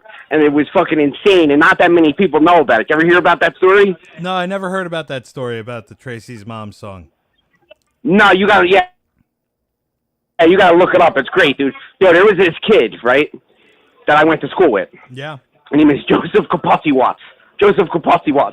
So he was we were in 5th grade, and he was like, yo, I'm getting this tooth loose. And it was not his 2 front teeth. It was the one right to the left of it. And he was like, I've been wiggling it for an hour and a half. And he was like, I'm going to keep moving it until I break it out of my mouth. Okay. So I'm like, wait, what? So after lunch, he shows me, and his 2 front teeth are still intact, but the one right to the left of it's gone. And he's got it in his hand. I'm like, what? You just fucking took your tooth out of your mouth. So he's like, I'm going to break another one out. But they're his adult teeth, though. They're his adult teeth? Yeah. So his teeth were just rotting out of his head? No, he was wiggling it just enough to loosen the root, and then when it was loose enough, he would break it out of his mouth. I don't know if you're supposed to do that. No, you're not supposed to do it. And it was just fucking absolutely insane. All right, well, thank you for the story. I love you. I'll call you next Thursday. No, don't hang up, Morgan. Did you ever see that movie? I know the last time you called, I asked you about Rocky, right? Yeah. So, do you know anything about basketball? No. At all? No. I know that there's All a right, ball well- in it, and there's a net. All right. So we played years and years and years ago. I played in a fantasy basketball league, Okay. and the name of my team was the name of my team. Did you ever see Rocky IV? No. All right. Well, it's the one where he fights the Russian, right? Right. So the sequence in the script goes like this: when Apollo Creed fights the Russian before Rocky. Okay. This is bizarre. It goes like this. This is bizarre. Creed is over the hill, and the Russian hasn't fought anybody yet. Creed dancing around. Creed backpedaling now. Drago waiting, cocking that right hand. So that was the name of my fantasy basketball team, that whole thing. This is bizarre. Creed is over the hill, and the Russian... So what it did was... That's a long name. We had CBS Sportsline to host the league. And that was the name of my team. It pushed the ones, loss, and ties column all the way over to the right, so you couldn't see anything, and it ruined it for everybody. Oh. Is that great? That's pretty cool. I thought that you would love that. You ruined the whole fucking league for everybody? Well, it pushed the ones, loss, and tie column all the way over to the right. So when you looked up the league online to see what the stats were, you couldn't see anything. Did you tell everybody to go fuck themselves? Yeah. And I told somebody to set me up for a trap and then trick me into some quicksand. Oh, shit. All right, well, I love you. I love you too, Morgan. Bye-bye. All right, bye-bye now. Jesus. I gotta call him every week until I die. That's my hell. That's the hell that I live in. What about you? What about you guys? What hell do you guys live in? If you have a hell that you live in or an embarrassing story, you can call. You can email your embarrassing story to mostembarrassing@gmail.com, and we'll be taking a look at your stories throughout the night. And if you want to call into the show and leave a voicemail, I'll get you the number right this second. Leave a voicemail at 646-665-4835. Leave us a voicemail about an embarrassing story that you have, and we'll play it on our show in about 20 minutes. We're going to be doing the most embarrassing show. That number again is 646-665-4835. Thank you all. PPDE.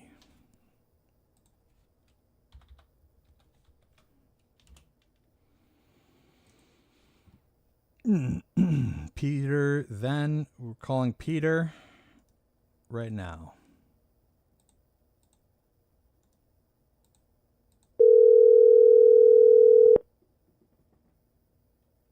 Only for Americans?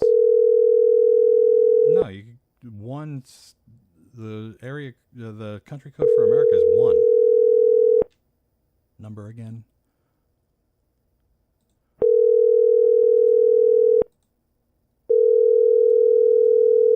The Telephone number 4 again is 646-665-4835.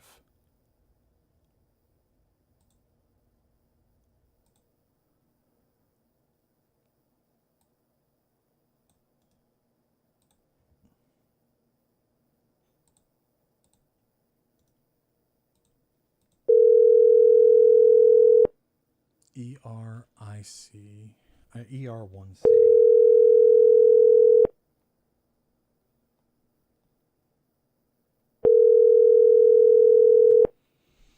Got it.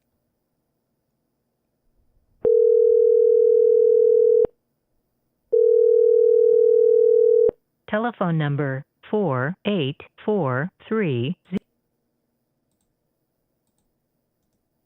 Calling one more time. Now leaving a voicemail.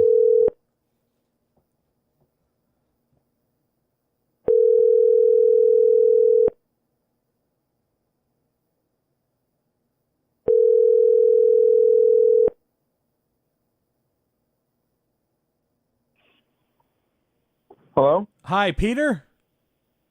Yeah? This is John from John Breaks Bad News. I have some bad news from Daniel Nelson for you. Okay. So he wanted me to tell you that an Indian scammer called him up, but instead of getting money from him, he befriended him.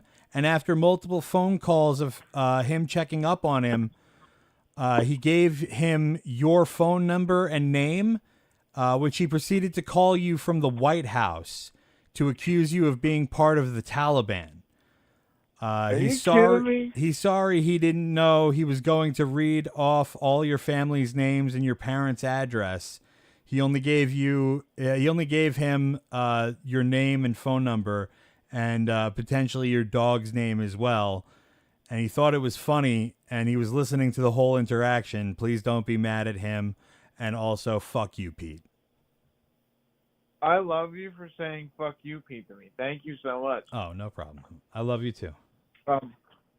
Yeah, no, that was him this whole. I thought I was getting pranked the whole time, and I thought it was my dad that they were looking for because we have the same exact name. That's really funny. Well, Shit, I feel like a dickhead. You shouldn't feel like a dickhead. You were getting pranked. It's not your fault. Well, no, the thing is, I was training someone at work, and they heard the whole conversation about you being part of the Taliban thing.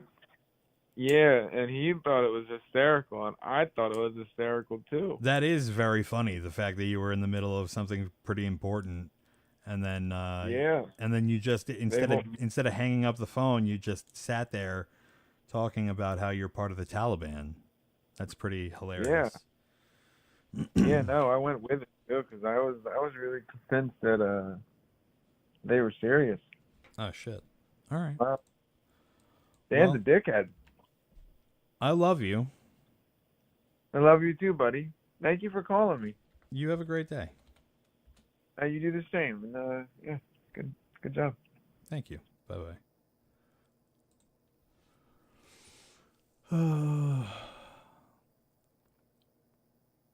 YMDB calling now.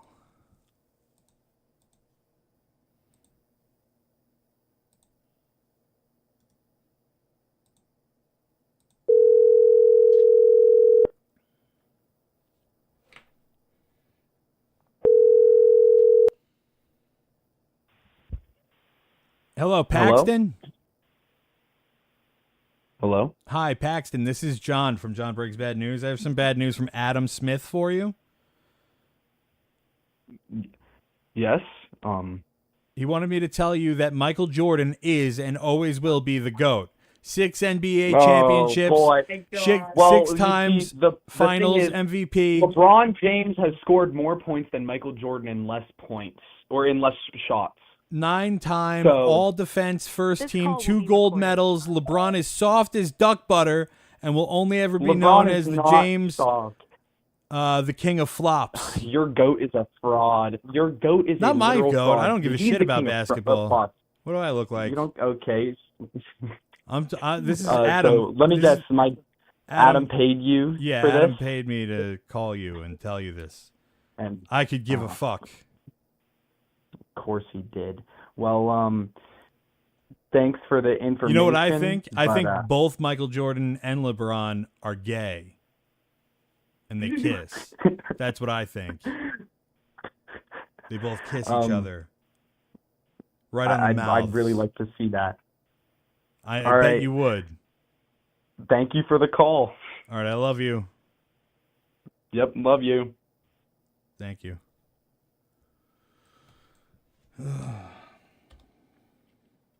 See, you know what? This stream started off fucking terrible, and now people are starting to pick up. It's not a good stream. This hasn't been a fantastic stream. I'm not gonna say that, but it's better than it was. We're doing a lot better than we were. Why don't we, TikTok? Why don't we see if we could get that? If we could tap that screen, get things up to 100,000 likes on the TikTok. Let's see what we could do there. Also, thank you everybody who sent the gift. Jugs of Love. I might not get to it tonight. But I will get to it as. Follow me and you'll see when I'm live. And then you'll be able to see the next stream. Your call has been forwarded to voicemail. The person you're trying to reach is not available.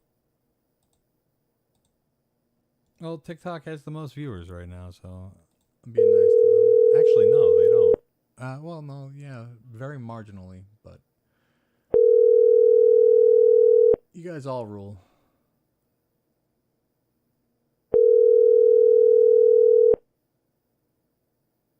Oh, shit, we got a lot of people watching on Facebook. Yeah, we're streaming on Twitch, Facebook, YouTube, Instagram. Your call has been forwarded to voicemail. The person you're Twitter, trying to reach is not available. and At the TikTok. tone, All right, last call on this one, and then we're leaving a voicemail. And in 10 minutes, we are starting work on the most embarrassing show, 2191.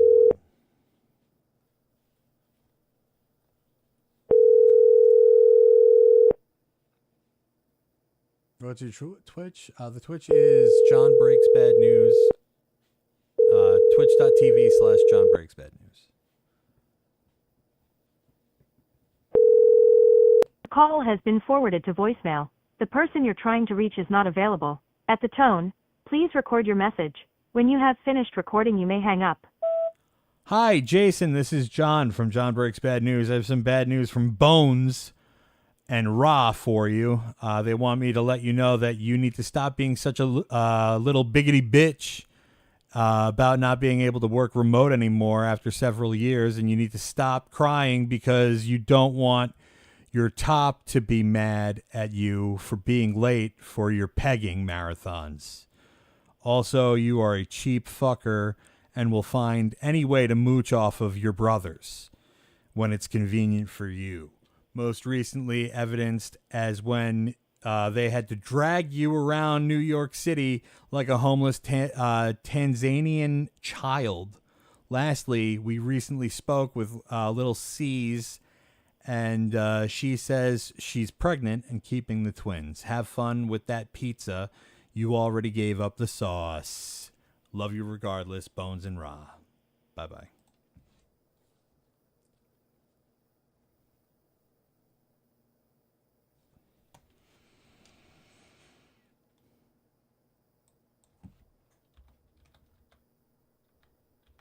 ER1C. ER1C.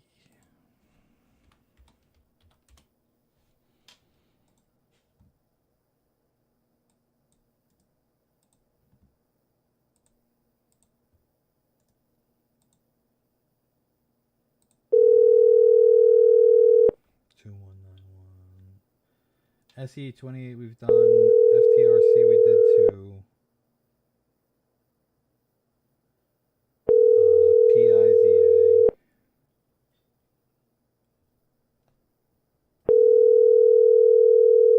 What do you enjoy to do in pastime? To pass the time, I read, I write, I play some video games. I like me the professional wrestling every once in a while. 0, 5, 6.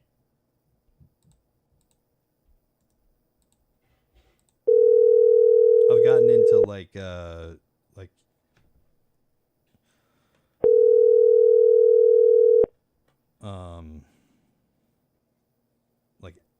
EDC stuff, everyday carry stuff. So I'm like looking at a lot of knives, and I trying to get my license for. Hello. Hi, Benjamin. This is John. What's up? Hi, this is John from John Breaks Bad News. I have some bad news from Eric for you. You suck at fantasy football.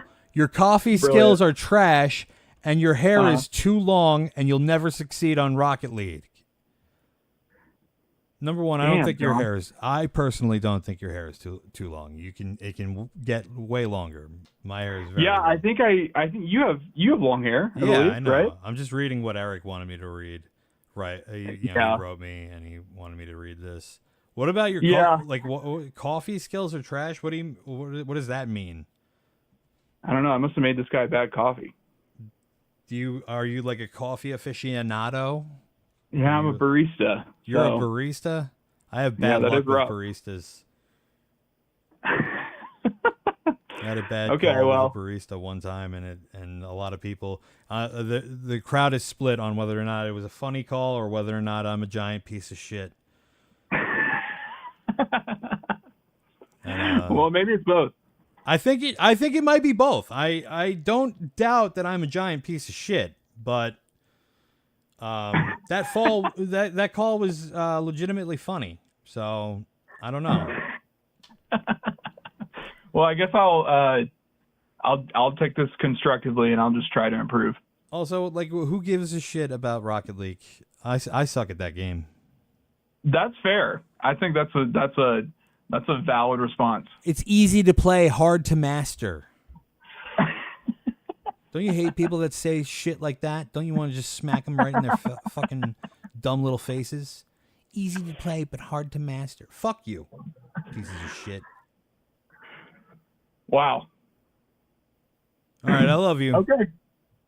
Yeah. I don't know if I can say the same, but no, good say talk. it back. I said it. Now you say it back. That's the rules. I don't think so. You know the rules. You say it back now. Did Eric? Yes, he Did paid he, me. Did he pay you money to do this? Yeah. Wow. So Eric refuses to buy a new microphone for his Xbox, but he'll pay you to. Okay. So are you gonna say it back or not, man? Oh, now do you really want it? It's gonna be forced now. Yeah, I don't give a shit if it's forced. It's the principle of the matter. No. Okay, John. I love you, and I'm very proud of you. All right. Thank you. I appreciate that. Okay, I guess I need to call. I know that took a call lot out of Eric you. now. Yeah, send me a request. jonbreaksbadnews.com. Okay, deal. All right. Bye-bye. He said it back. Under duress, but he said it back. Jake Duddy calling Josh Morris. My mouth is dry.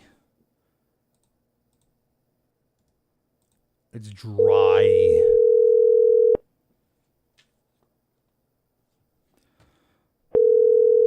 This might be the last call. Hello? Hi, Josh. Yes.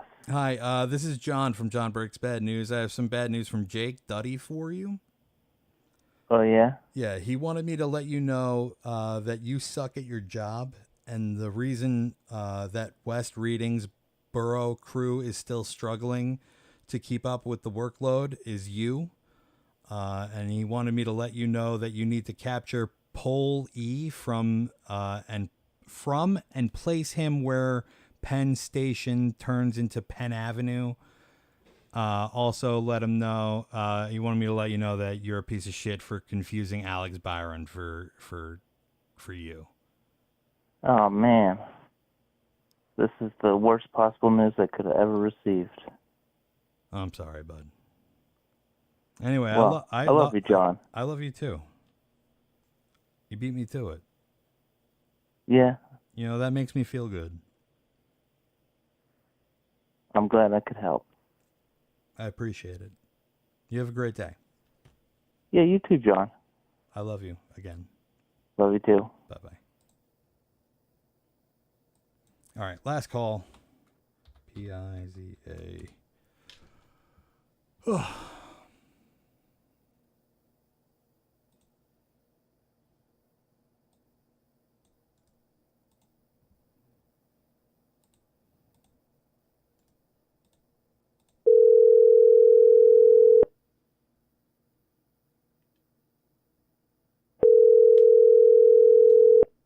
Love you too, Daniel.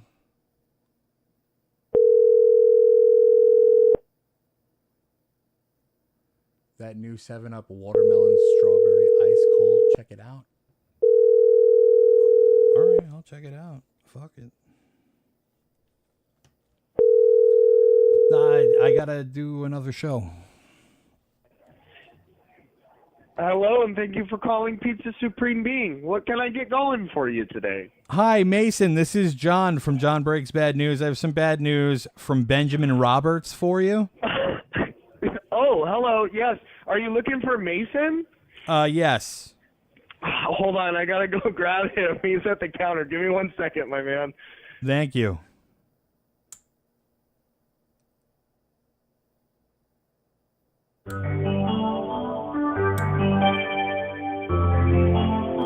J6669. What's your other show? The Most Embarrassing Show on YouTube. YouTube.com/JohnBreaksBadNews. Or Twitch.tv/JohnBreaksBadNews or Facebook.com/JohnBreaksBadNews.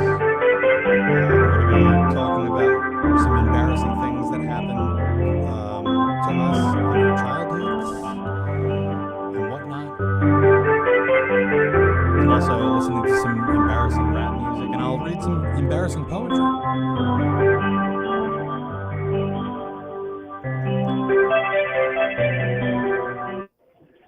Hello, this is Mason. Hi, Mason. This is John from John Breaks Bad News. I have some bad news from Benjamin Roberts for you.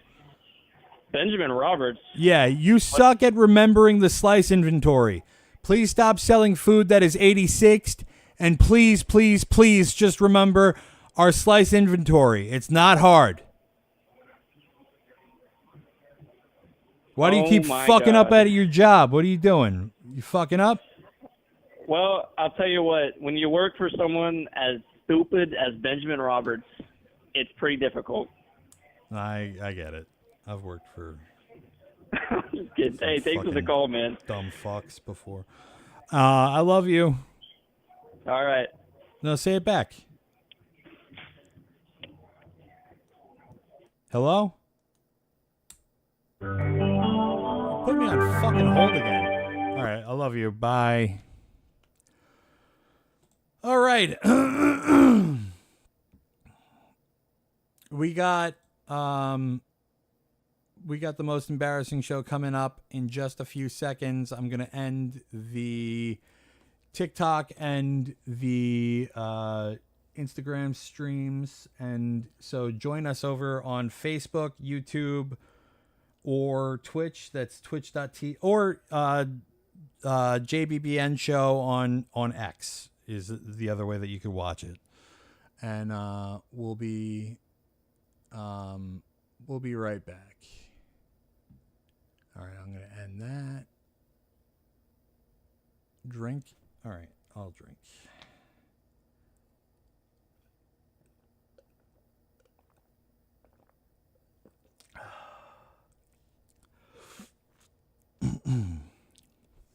All right, love you guys. Bye.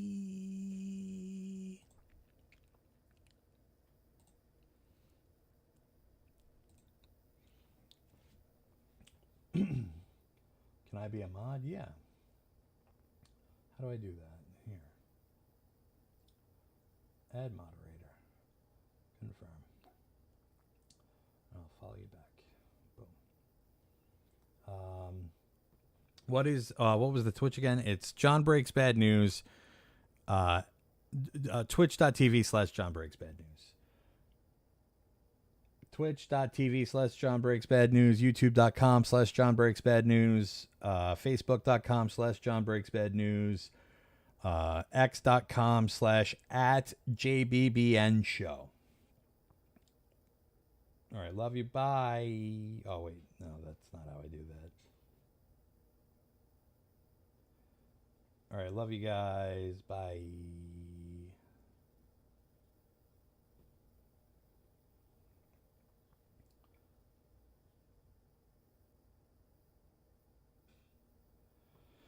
All right. What a great stream. Stream ended up being pretty fucking good. All right, I'm going to... oh, shit. Nope, not that. See me cut that, make sure that that gets cut. What games do you play? I play a lot of single-player games. Right now I'm playing Final Fantasy VIII with Alyssa, and I've also started Atomfall on my PC, and I had a hankering to start playing Kingdom Hearts again, so I beat the first. Well, I didn't beat the first one. I got up to the last boss, and then I gave up, and I just watched the final cutscene on YouTube. Just came here from TikTok. Nathan Games 69. Thank you, bud. JBBN seems to really be getting healthy. Thank you, bud. I don't know about that, but definitely trying to slim down a bit. I'm down quite a few pounds, but I don't know about getting healthy. Mentally healthy, yes. Physically healthy will come in time. All right. I'm going to do that. Baldur's Gate 3. Yes, I've played Baldur's Gate 3. I'm not great at it. I haven't gotten it through again. What's the embarrassing story phone number again? That would be 646-665-4835. That's 646-665-4835. Boom. Here from TikTok, also drunk underscore Amish. Hell yeah, dude. I love you, bud. All right. We do have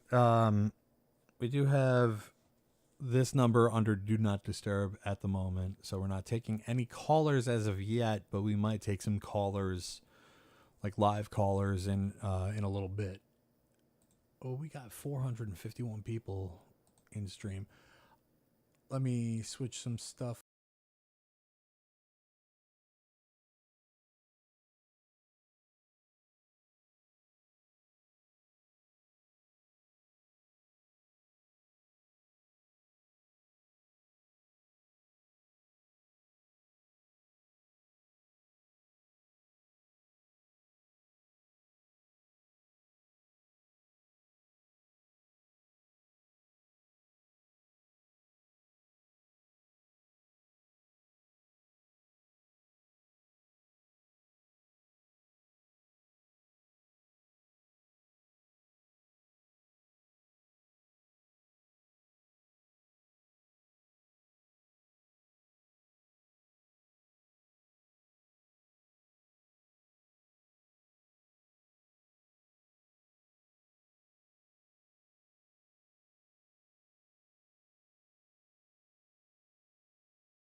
Hostess. Check, please. Okay. I'm seeing still no sound yet in the Check. chat. I heard the burp. I don't have sound on Twitch either. All right, let me see one last thing.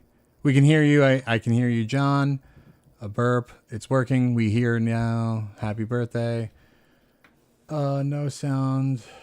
First thing. Oh shit! Is it your birthday? No, it's not. It's not my birthday. Can you guys hear Chris? Sounds good. Hear them now. Cool. Okay. Let me check something. By the way, great stream you just did. That was a fun one. Thank you.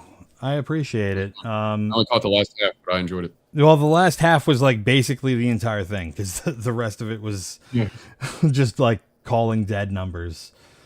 Oh yeah, dude, that's the problem with prank calling too. Is like just the fucking ringing incessantly. the pizza. I like the fact that he gave you the number to the pizza place on that last one. That was funny. That was fun.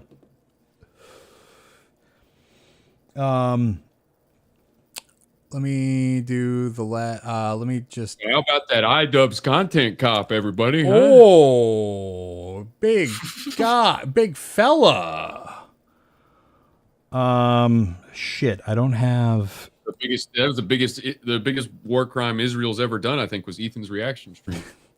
I didn't get a chance to watch the reaction stream, but I did put on. I fell asleep to the content cop this morning. I fell asleep halfway through the content cop, woke back up, rewound it, and then I saw Ethan had reacted. So I was like, okay, well, I got to watch this. And it's just Ethan playing 2 seconds of it at a time, backing it up 4 seconds. They spent 2.5 hours to get 17 minutes through the thing because Ethan Klein has to shield his audience from any valid criticism of him at all times. I hate that movie. I can't stand that guy.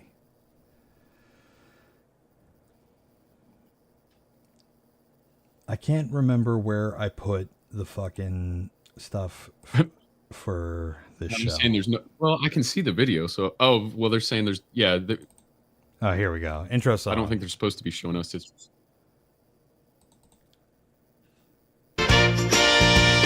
John and Chris, they're diving back again. With their guests, they try to pretend. Laughing at the cringe from long ago on the most embarrassing show. Let's revisit what we tried to forget. The memories we're never gonna regret. Here's to moments we'll always outgrow. It's the most embarrassing show.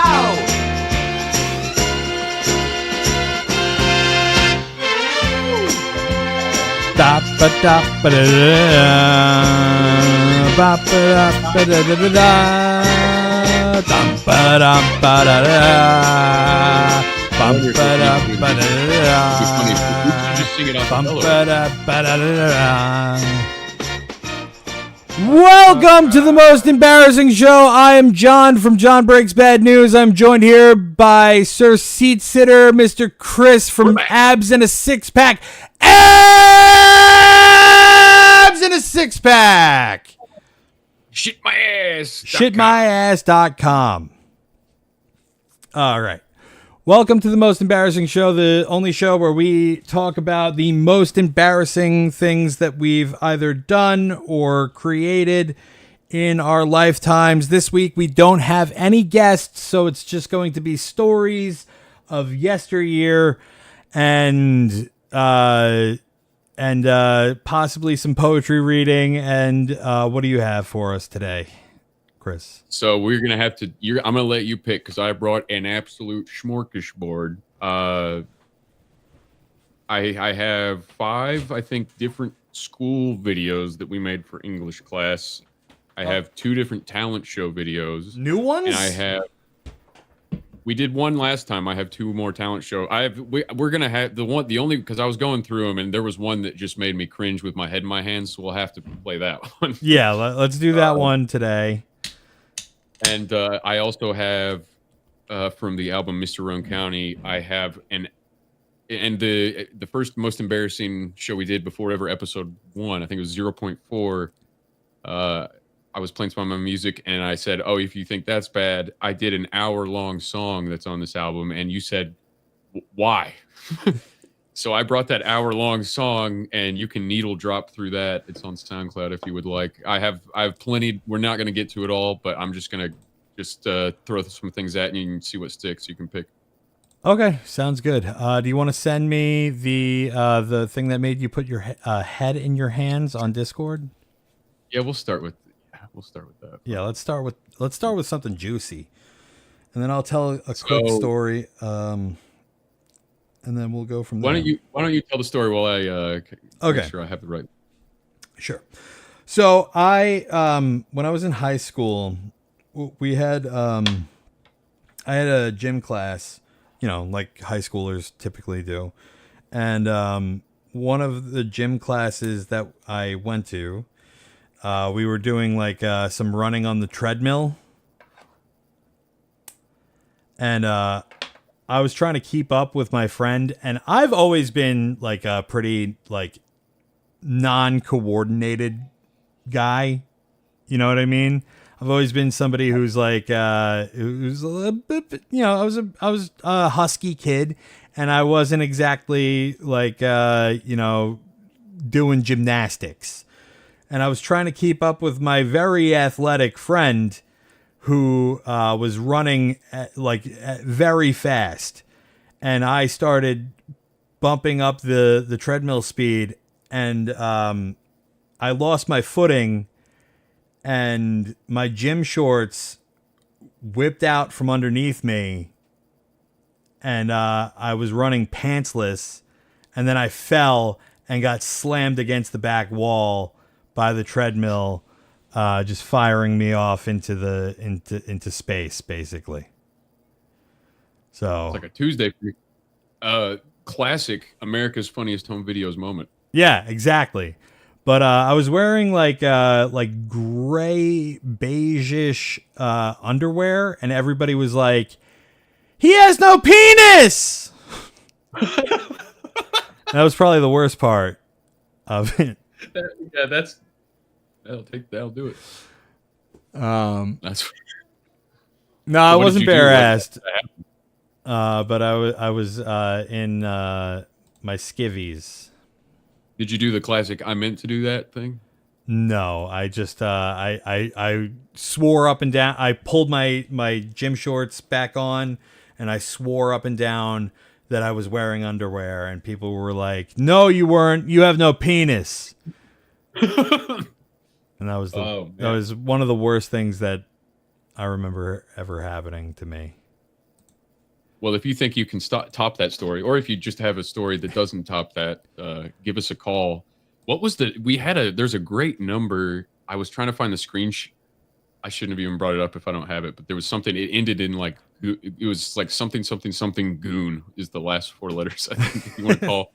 We do have 2 voicemails, so I figured we'd watch these and then we'd listen to the 2 voicemails. I got 2 voicemails from earlier on in the stream. Yeah, I got those where I can pipe them in through my end, or if you already have that set, you can hit it. But the number to call in is 646-665-4835. And then if you have embarrassing videos of yourself, or you and your friend group doing anything, poetry, music, videos, or anything like that, art, drawings, something you drew that looks like shit, just email that into mostembarrassing@gmail.com, and we will laugh at it with you. Yeah, obviously with you. Hold on, I think I gotta find something. Oh, and I also did send you on Discord another embarrassing video from I guess 2 months ago now. One I sent you earlier too. Hold on.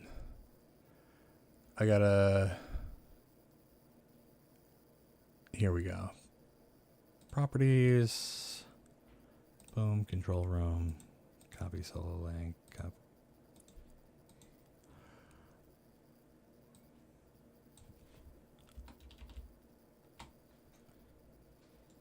Once again, that number to call in is 646-665-48. Yeah, vamp for the people. All right, here we go. Ignore the blank screen. I can tell you about what I've been up to at shitmyass.com if you need me to stall for a minute. Yeah, go ahead. Stall for a second. If anybody's been watching the show Common Side Effects on Adult Swim, the Mike Judge show that I was a big fan of, I'm buddies with Rob Dew, the news director over at InfoWars, and I was asking him to come on, and he said, get this guy on. He's a mycologist. And it was right around the time that I finished watching the season finale of Common Side Effects. I start looking at this guy's videos, and I'm like, this guy sounds and looks a lot like Marshall. And his whole life story is pretty much the same as Common Side Effects, except for the fact that there's a mushroom that brings everybody to life in a literal sense like that. He was the first man in the United States to be arrested for Bitcoin. Anyway, check that out at shitmyass.com, that episode. It's a pretty, I don't want to even spoil it, but it's a pretty wild ride if you're into psychedelics, fungi of any kind, Bitcoin, or the show Common Side Effects, because the word on the street now is that somehow, since Mike Judge and Alex Jones are friends, word of this guy got spread up the chain, and they must have based this Marshall character from Common Side Effects on that guy I interviewed, because and it sounds a little far-fetched until you actually check this guy's work out. But that's I think that's one of the most interesting shows I've done all year. That's so. If you're into any of that stuff, give that a listen to. All right. I can't find the thing that I was looking for, so let's play your video. On Discord? Oh, is this the which one is this? Is this the Arise My Yeast? Well, let me give a background. So, if you were a youth group kid or a church-going kid around this time, what year did that get uploaded? This was uploaded 14 years ago. It doesn't say. 2011. Yes, that sounds about right. So we probably recorded it 2010, something like that, 2011. There were things at youth group called lock-ins, if anybody remembers this, where all the kids would stay overnight at the church. We'd play, Super Smash Brothers and all that stuff. And you'd be in the church all night. And we would do talent shows. And so I wrote a parody of the Christian song Arise My Love about Jesus coming back out of the grave. But it was called Arise My Yeast, and it was about a baker having some kind of mishap in his kitchen. And I don't know, I think we just rolled with that. And this is a rough one. So yeah, with all that in mind. All right. I present Arise My Yeast live. The only time it's ever been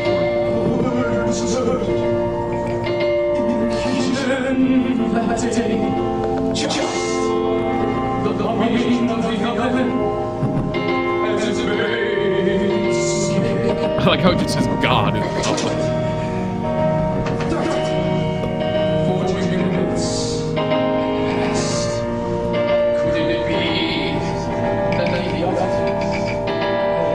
Are you singing?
most embarrassing part about this too is that I rehearsed it several times.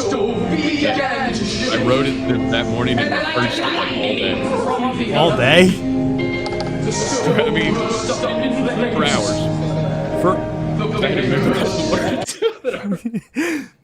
That's the hardest part of anything, is memorizing all the words, and then you memorize the words and you feel like a total dickhead. I was a theater kid, man. Like I was in a murder mystery comedy in senior year in high school, and I played two of the 6 characters in a 3-hour 3-act play with 2 intermissions. So I was no stranger to like this kind of theater shit. But I hadn't seen this probably since it got uploaded in 2011, and I was watching this today and I go, "Oh god." Like, this is bad. This is pretty bad. I'm it's sorry. like a whole song about like a baker having bread that got baked too big in an oven. I don't even know what the joke was really, other than it's like, oh, instead of arise my love, Jesus rising out of the grave, it's arise my yeast, and there's a moment. There's a moment. I don't know where it is in here, but where a couple people in the crowd go. Ah! I had a pocket full of toothpicks, and when I said the toothpicks seemed to whisper, I fucking threw a bunch of handful of toothpicks into the audience, thinking that would be fine. Like an insane thing to do. That is fucking crazy. Why did you do that? Those are sharp as fuck, dude. Just getting in people's eyes and shit. Yeah, it's like a metalocalypse. You'll hear a couple when I don't know if it already passed, but you'll hear a couple people go. Ah!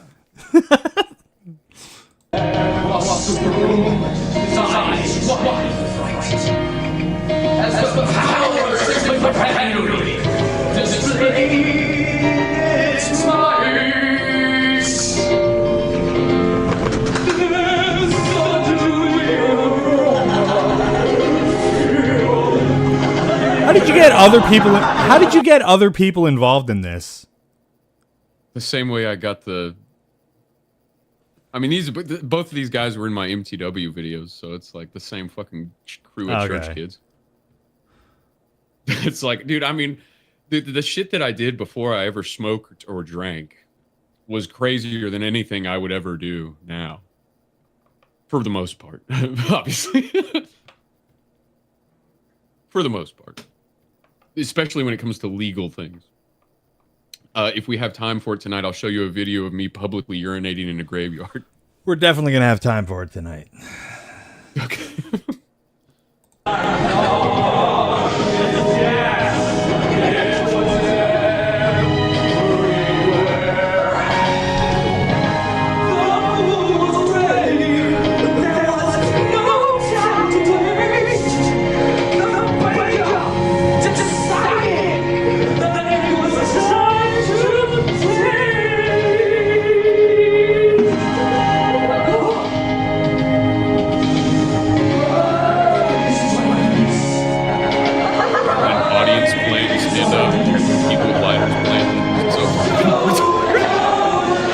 What was that? I don't know, like after I did the power slide, I think it was, or maybe before, we had audience plants in there. So like that guy that stands up and starts going like this, we told him to do that. The people holding lighters, we handed those out. It's just like, oh my God. What it's a song about bread. Don't ever play something like this again. And the youth leaders were mad about this because they're like, well, this is like sacrilege. Like we just constantly were getting in trouble at church, but for always the wrong reasons. It's like, it's like you guys are doing like something creative. Like I don't understand the hate. Like you're doing something creative and trying your best. Well, on the last show, you saw us basically mimicking sodomy in front of the entire church. Yeah, that was bad. But this is harmless. I don't understand why they're pissed off at this. I guess it's a little sacrilegious. Man, this is a dumb anecdote, but it kind of shows you the mindset of the people I was around as a kid. When I was real young, there was this Newsboys song that would always play on the radio. You remember Newsboys? They're pretty good as far as Christian music goes, but the old school Newsboys around the DC Talk era with Jesus Freak and all that. There was this song called what the hell was the name of that song? Well, it was about hell, and it's the chorus of the song was, when the toast is burned and all the milk has turned and Captain Crunch is waving farewell. When the big one finds you, may this song remind you that they don't serve breakfast in hell. And it's a song about how, like, basically you're going to go to hell, but it was kind of tight. And this was on Christian radio, and I got in trouble for singing that at like, even though it's a Christian song on Christian radio, I got in trouble at church. It's just like, that's the kind, like, there's rules. People, like, you know, saying the phrase, oh my God, would be like, people would, oh, anyway, saying, oh my God?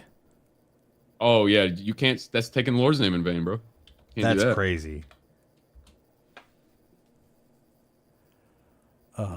Okay. There's about a minute left of this. Minute and a half left. Yeah, maybe the toothpicks part's coming up, hopefully.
That Dio scream at the end was pretty good. Yeah. I don't know, man. What do you think of that? That was pretty bad, right? That was kind of, yeah, that was pretty bad. Thank you. Sorry. It was pretty, I was going through some of the old, like, because I have a bunch of school project videos too, and there's a couple that were that, like, maybe honestly, maybe more, definitely more cringe than that. Definitely more cringe than that. But that was the one that had me where I was specifically like, I fucking hate this, so I know I have to bring it. I hate this.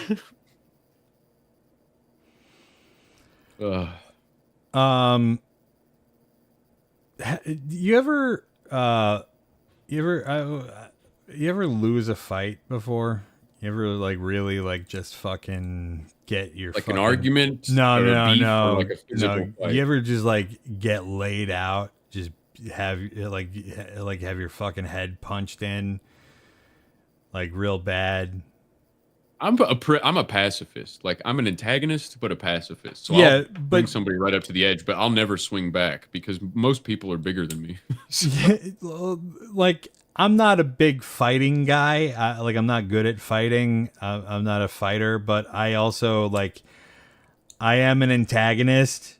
I think we both are kind of built from the same cloth when it comes to that kind of stuff. And sometimes I get myself into situations that I just can't get out of. All right. Sounds like it's leading somewhere interesting. Yeah, so I got into a little bit of a tussle. It was the last night. I used to work at this bar called Even Flow, and Even Flow closed down. And did that come out before or after the Pearl Jam song? It was after the Pearl Jam. Actually, Okay. the sign on the front of the building was like the Pearl Jam logo, the little stick figure man. And then there, for some reason, there was a giant, like Cloud from Final Fantasy VII.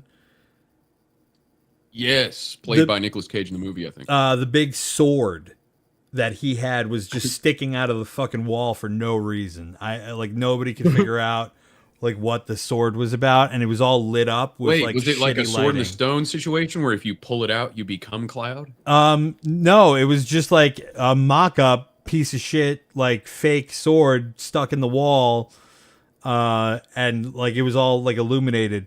And that was just the theme of this place, was just like it was a venue that bands played at. It was an even flow bar. It was a wing joint. And for some reason, this didn't work as a business plan. So it closed down. And the last night that it closed down, they did like a clean out the bar, like drinking night for all like it was like $30 and you can drink whatever the fuck you wanted all night long from like 6 o'clock in the afternoon until 4 a.m. So we just I got completely shithoused.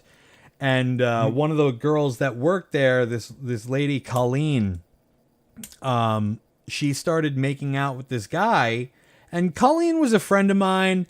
And I walked over to them, and I was like, "Oh, that's like cute that you guys are making out." And I looked at the guy, I go, "You know, that's my friend. You be fucking nice to her, or I'll fuck your face." And he didn't like that very much. And it turns out this guy was like a trained MMA fighter.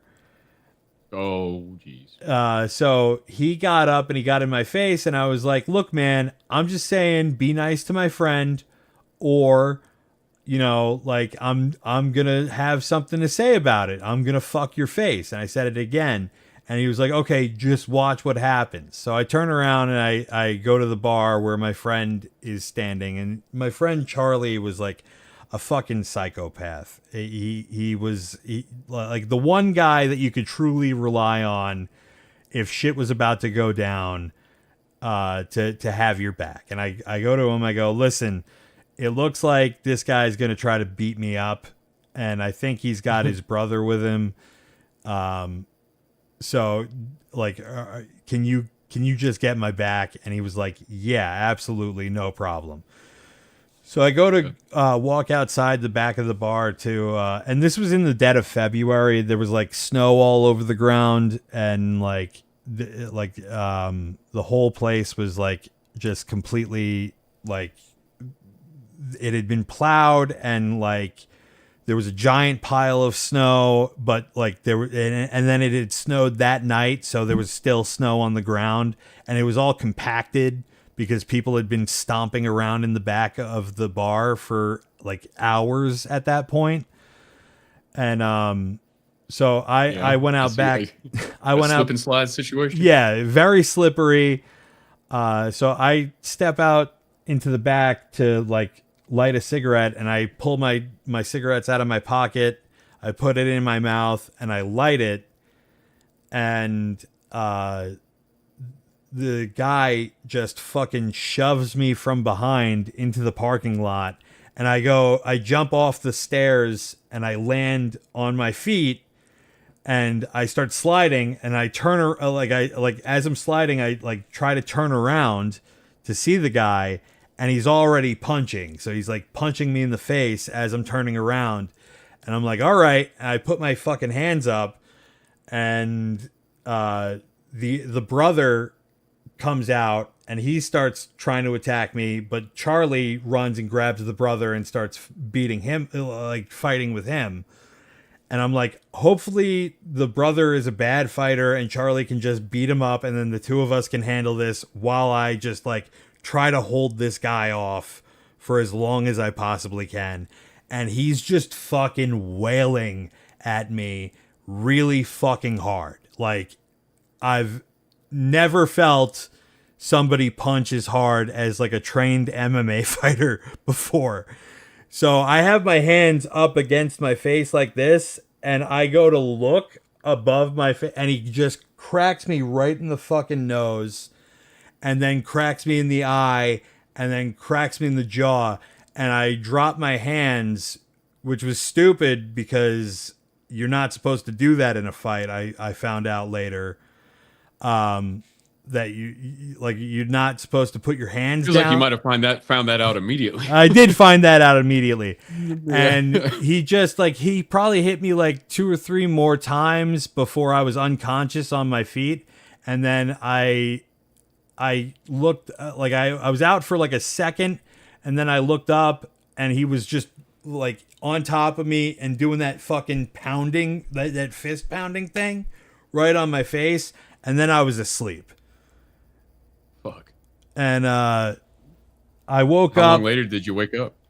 It was probably like a good 15 minutes later, and apparently Charlie had gotten to his truck and grabbed a shotgun and then cleared out the bar with the shotgun.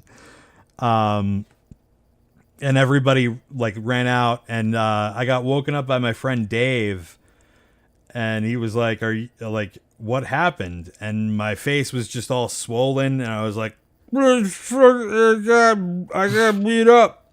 Adrian! And, yeah.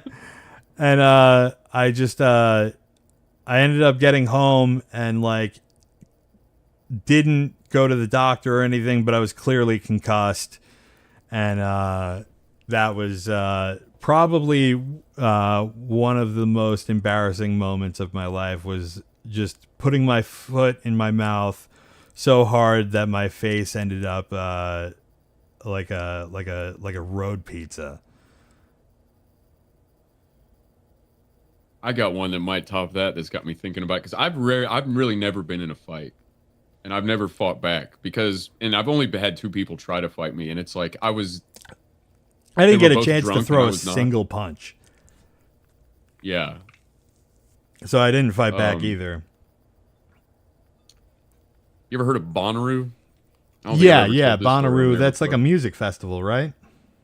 Yeah, it's in Tennessee. It's a phenomenal time. It was the 2nd or 3rd year I was there. This is a wild one. Yeah, 2nd or 3rd year I was there. The first year, and I don't do hard drugs anymore, but back then I was big into the psychedelics. Right.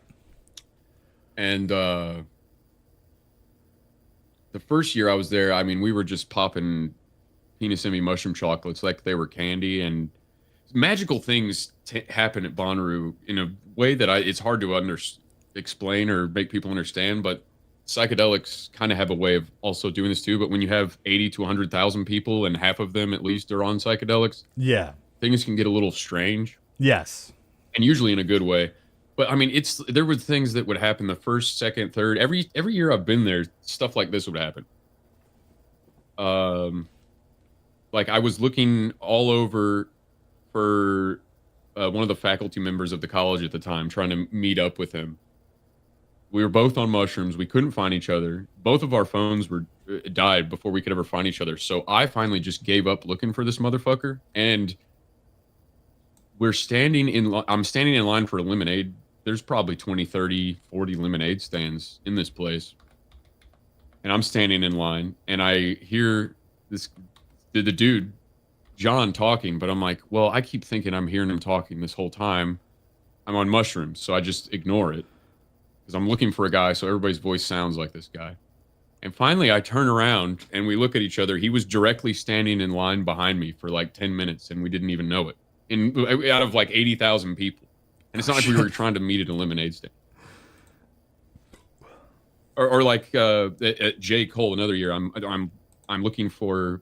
I'm in a blue man suit. You know how Charlie in Always Sunny has the green man suit? Yeah.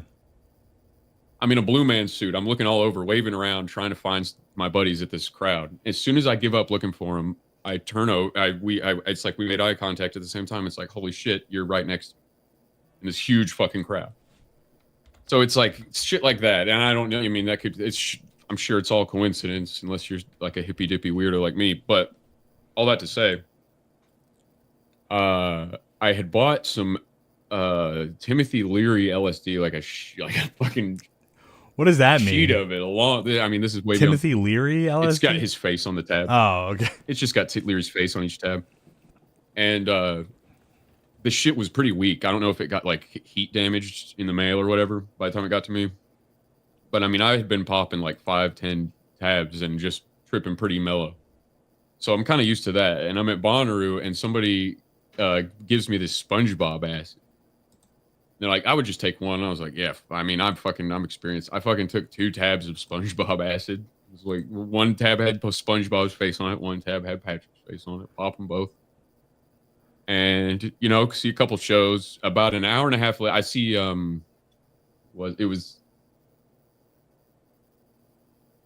yeah, okay. And also the timeline is fucking crazy because I was on acid. So it's like things might be a little out of order. Yeah. This is what happened. I met Kendrick Lamar. Great show, fantastic show. I love Kendrick. And as things start going, I start becoming more and more out of body. And I'm not sure how the transition happened. But at a certain point in the show, I was convinced that I was the one on stage. And I was Kendrick Lamar. And I was from Compton. Like, dead ass convinced of this. Like, I was not in my body anymore. I was Kendrick. You were Kendrick? Like, the energy, like, I was Kendrick. I was experiencing being him on stage. I don't even know. It's like, I was bombed. Like, I should have been in a psych ward. And like, eventually, all of a sudden, I kind of come to, and I'm just curled up in the fetal position on the ground. I'm not actually Kendrick on stage. And I go, oh, fuck. So I like climb behind this. I go behind like this fucking, the porta potties just to get away from everybody because I'm kind of freaking out. And I'm like, just like laying behind these porta potties. And all of a sudden I get kicked in the face fucking hard. Oof. And just get my shit rocked and my shit stolen and my backpack with all my shit and my money taken. And the next thing I remember is people are trying to pick me up. And time dilation's weird on acid. Yeah. So I think it's those guys that mugged me. It turns out it was EMTs trying to help me. I fucking just kicked the shit out of one of them and started running away. And then they tackle me. Strap me to a fucking gurney. They tackle me, strap me to one of those fucking cots, like, you know, that they would yeah, use yeah. Private Ryan when they were take me to this fucking the med tent. And I'm like geeked out of my mind. I've been listening to Joe Rogan around that time, you know. So they're like, "What drugs did you take?" And I don't even remember what drugs I took. I go, DMT. I've never even done DMT. And they're like, "What?" And they're like, they didn't know what to do. Anyway, I'm strapped down this tent and I keep going like, I really gotta piss. Like, I really gotta piss. And they're like, and it's also like I was fucking tripping so hard that, you know, when you don't really know whether you're saying things out loud or thinking it, and sometimes you don't even know if you're listening to somebody talk or it's you talking. Like, that's the level I was at. Yeah. So I just fucking pissed my pants, strapped down, hard. Like, I just fucking unloaded, and they just start dying laughing. And they're laughing at you. That's so fucked. Well, it was. I mean, and that could have even been. I know for a fact my pants were pissed because when I was sober, they were still fucking soaking wet and smelled like piss. That laughing could have been in my imagination too. I mean, so much of it is like, you know. Yeah. But so then they take me back to my tent. They're taking me back to my camper. And they cut my wrist. They like scanned my wristband because you have this RFID chip wristband, and they matched it with my driver's license. And they said, "Did you steal this wristband?" Because I don't think you're Chad Phillips. It says here you're Chris on your driver's license. And it turns out that in an attempt to hide my identity because I didn't like being tracked by an RFID chip. Oh no. My identity did not match the wristband that I had. So I missed the whole last day and a half of Bonnaroo, even though I had paid the fucking $400 for the ticket, because they thought I like stole the fucking wristband or whatever. So they kicked me the fuck out, and I had to find a way to get home. They were like, we don't want to deal with this guy, so fucking fuck him. Well, yeah, and it was also like, well, we need to, you know, your wristband says that this is not you, so you're not even supposed to be here. Yeah, so we don't have to care about you at all. Yeah. Here I am thinking I'm a smart guy going, I tricked the system, not putting my actual name.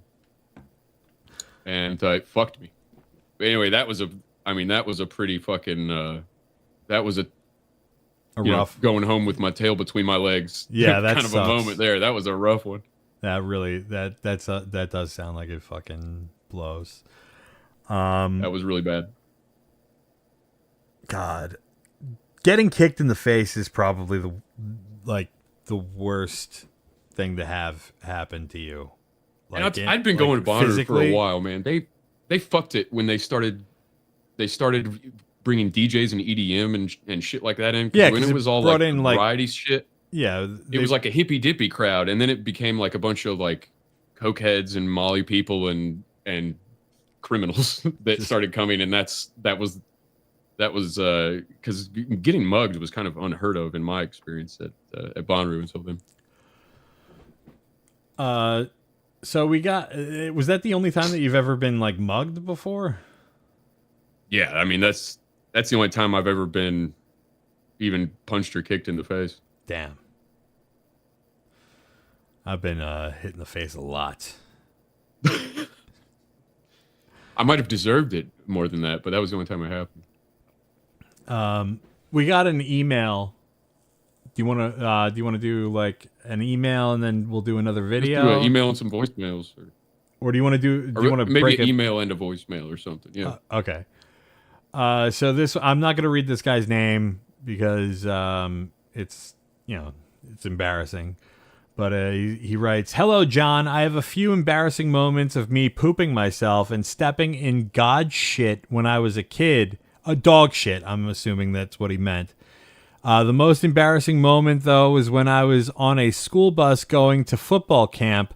I had Taco Bell breakfast that morning, and it was an 8-hour bus ride, and there was no stops at all for bathroom breaks or anything like that. And we got about 20 minutes until getting there, and my stomach was messing with me the whole ride. I ended up shitting myself and had to use my pillowcase to stop it from coming down."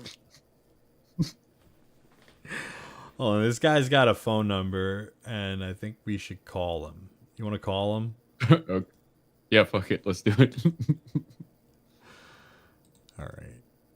Oh, real quick before we call him, I just wanted to say I have like a couple of half ideas for segments we could do, and we can flesh this out more. But I was thinking if we have enough submitted embarrassing stories from people, whether it's voicemail, email, whatever, right? It would be funny to, and I'm not going to say how we'll do it because it kind of depends on the story, but it would be funny to, whatever one we decide is, this week's best, or this month, I guess this month's best, since it's a monthly show, whatever this is, this month's most embarrassing story, if we attempt to recreate it ourselves in some kind of a way, whether that means call up a business and tell them that happened to us, like a doctor, or like a hotel or whatever, or just like, I could go into like, the Walmart and just kind of film myself doing in camera style, going up to the help desk and just telling them that story happened to me. Do I don't know, a recreation. Something like that. That would be. I think that would be great. I think. So if you have embarrassing stories, please send them in. Mostembarrassing@gmail.com. You can also leave a voicemail at 646-665-4835. And also the email's great for sending in your embarrassing content. Yes, as well as your embarrassing content. All right, let's call this guy. Can you hear it? Your call has been forwarded to an automated voice messaging system. Ian. Is not available. The mailbox is full and cannot accept. I was going to leave a voicemail. All right, Ian. Sorry. Well, do you want to play a voicemail? Yeah, let's play one of the voicemails. I got the let's see. Yeah, let me know if you can hear this here. And there we go. Yep. Hey, so I was 16. I just learned how to drive. And this girl texted me trying to get me to come over, sneak in, And I tried. I went down and we were texting. She tried describing the house to me. And I parked in this empty parking lot to try and not wake anyone up. So I'm walking, looking for this house she described. Told me to come in through the second story to like climb up this track and get on the roof. I mean, the window on the left. And so I did that. And I was in a bathroom. And I texted her that I was in the bathroom and asked for her to come get me. And she said she didn't have a second story bathroom. And so I had to get back out of this stranger's house. And I just went home at that point. I was horrified. But thank you. Bro, that's crazy. That's crazy. Hold on, what was the end of that? I missed it. He said, hey, he was going to meet a girl and snuck into her house to bang. And he said, I'm up at the second floor. And she said, I don't have a second floor. And so he had to sneak back out of the house. gave him the wrong address. Yeah, I don't know how that would happen, but that's fucking wild. I was halfway through that story. I was like, oh, I had something similar happen, but no, that takes the cake. I was invited to a house party where we were all getting really drunk in high school, and my girlfriend at the time ended up fucking in the master bedroom. And with you or no, me and her. Like, oh, okay, you said my girlfriend. Me and her ended up fucking. No, okay, me and my girlfriend ended up fucking in the master bedroom, and we were drunk and passed out in that bed, and we woke up to goom, goom, goom, goom, goom, on the door, which thank fucking God we had the foresight to lock it somehow. But it was the kid that invited everybody over, his parents, and we were in their bedroom butt ass naked. Oh no. So we just hid in there and got dressed until they finally fucking were so pissed off they just drove off. And then like had to sneak the fuck out of there really quick. Yeah. But no, that takes the cake. Going into the wrong house, that's fucking wild. Well, you want to hit another video? Yeah, let's do one more video. Well, I have the that 45-second one that features both you and me, or we can hit the one of me peeing in a cemetery. Let's do the pissing in the cemetery one. All right, let me grab that.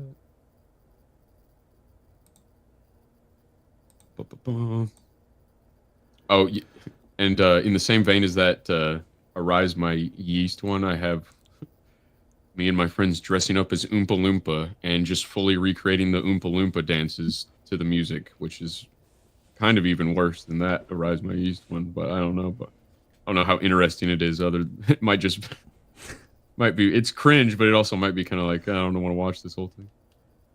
But I did have orange face paint on. Let's see. That's close to it's a little dangerously close to last time. Yeah, we'll have to talk about that in a little bit. Yeah. Here you go. The orange face. But it was not just me, it was like 7 other guys, which is like makes it even gayer. This video is called Not Cool. It's a sketch comedy video of the highest level. All right, hold on, I'm fucking up. Features me with short hair. There we go. All right. You with short hair. That's yeah. You got something on you. Sure. Dude. Oh, is that not cool? Sorry, I thought it was cool. That was cool.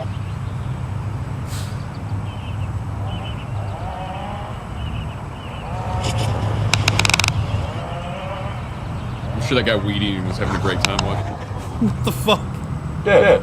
I thought that was cool. Is that not cool? Is that not cool?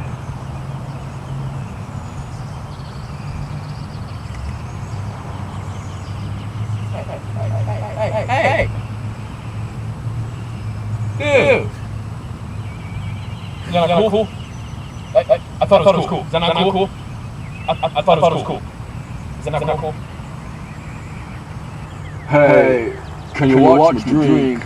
I gotta run. I'll be back.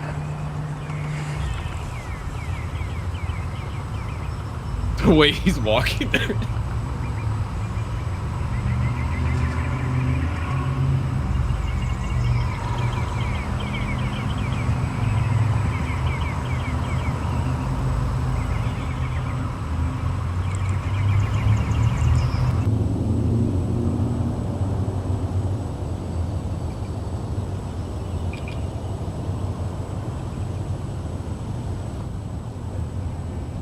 Here you go. Kissing in a cemetery.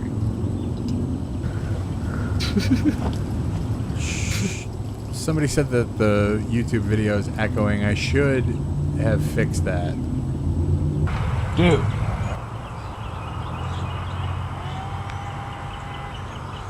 This is not cool. I thought this was cool.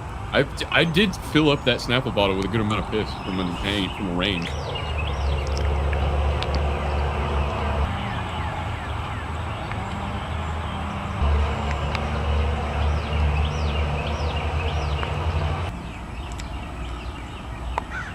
Oh, that's cool. You're good. You're good, bro. There you go. Yeah, it was me pissing, long range pissing into a Snapple. It was real piss, everybody. Long range pissing. I guess it wasn't that long a range. Not like my heyday. I got,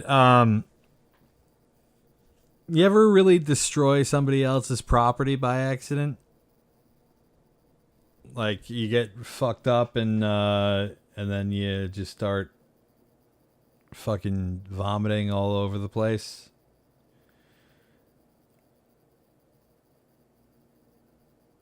Oh shit! What happened to your audio? I can't hear you. My bad. Oh. I was just I don't know how long I don't know how long I was muted. I thought you heard me for the long range pissing, right? Oh yeah, the long range pissing I heard. Okay. No, sorry, that was my bad. I was muted. I was saying my good buddy Caleb, former host at shootmyass.com, taught me this lesson: when you break somebody's property or when you spill a beer on the floor, if you accidentally spill a beer on somebody's carpet, it's called the double dick theory. And we came up with this one night because we were all shit faced and we were at this girl's house and he accidentally knocked this really nice, expensive looking clock off the ground. And before she could even say anything about it, he just kicked it as hard as he could.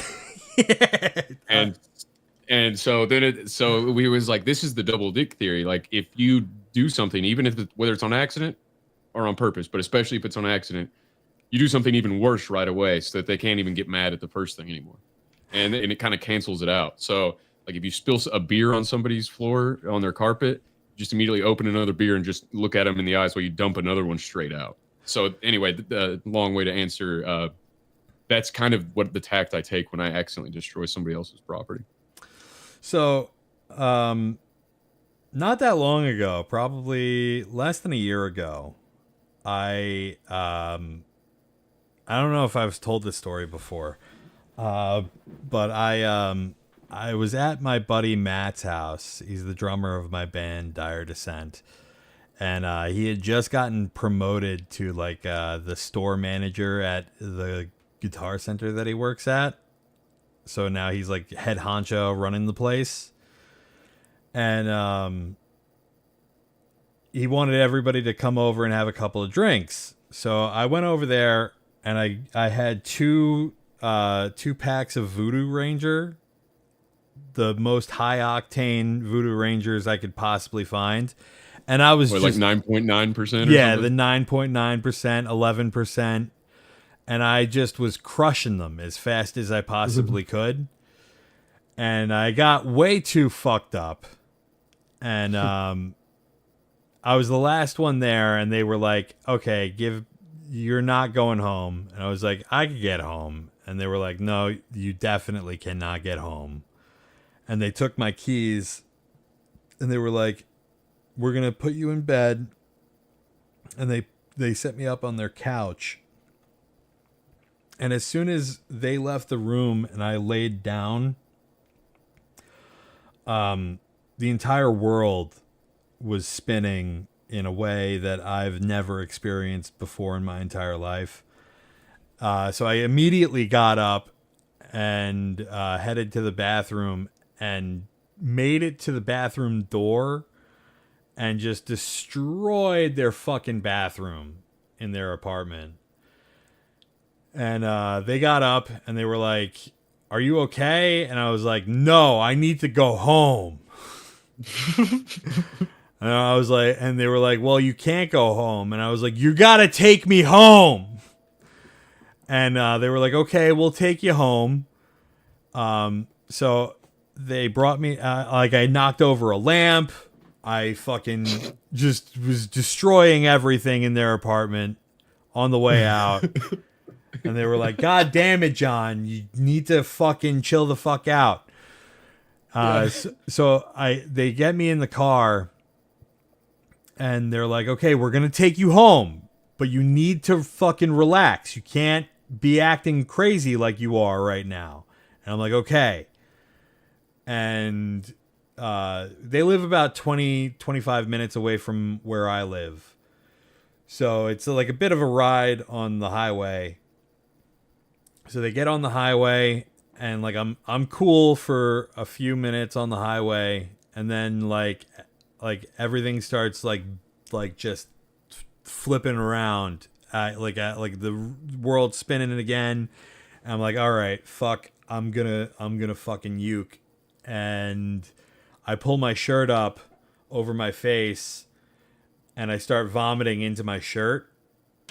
Because that's the only thing that I could think of at that moment.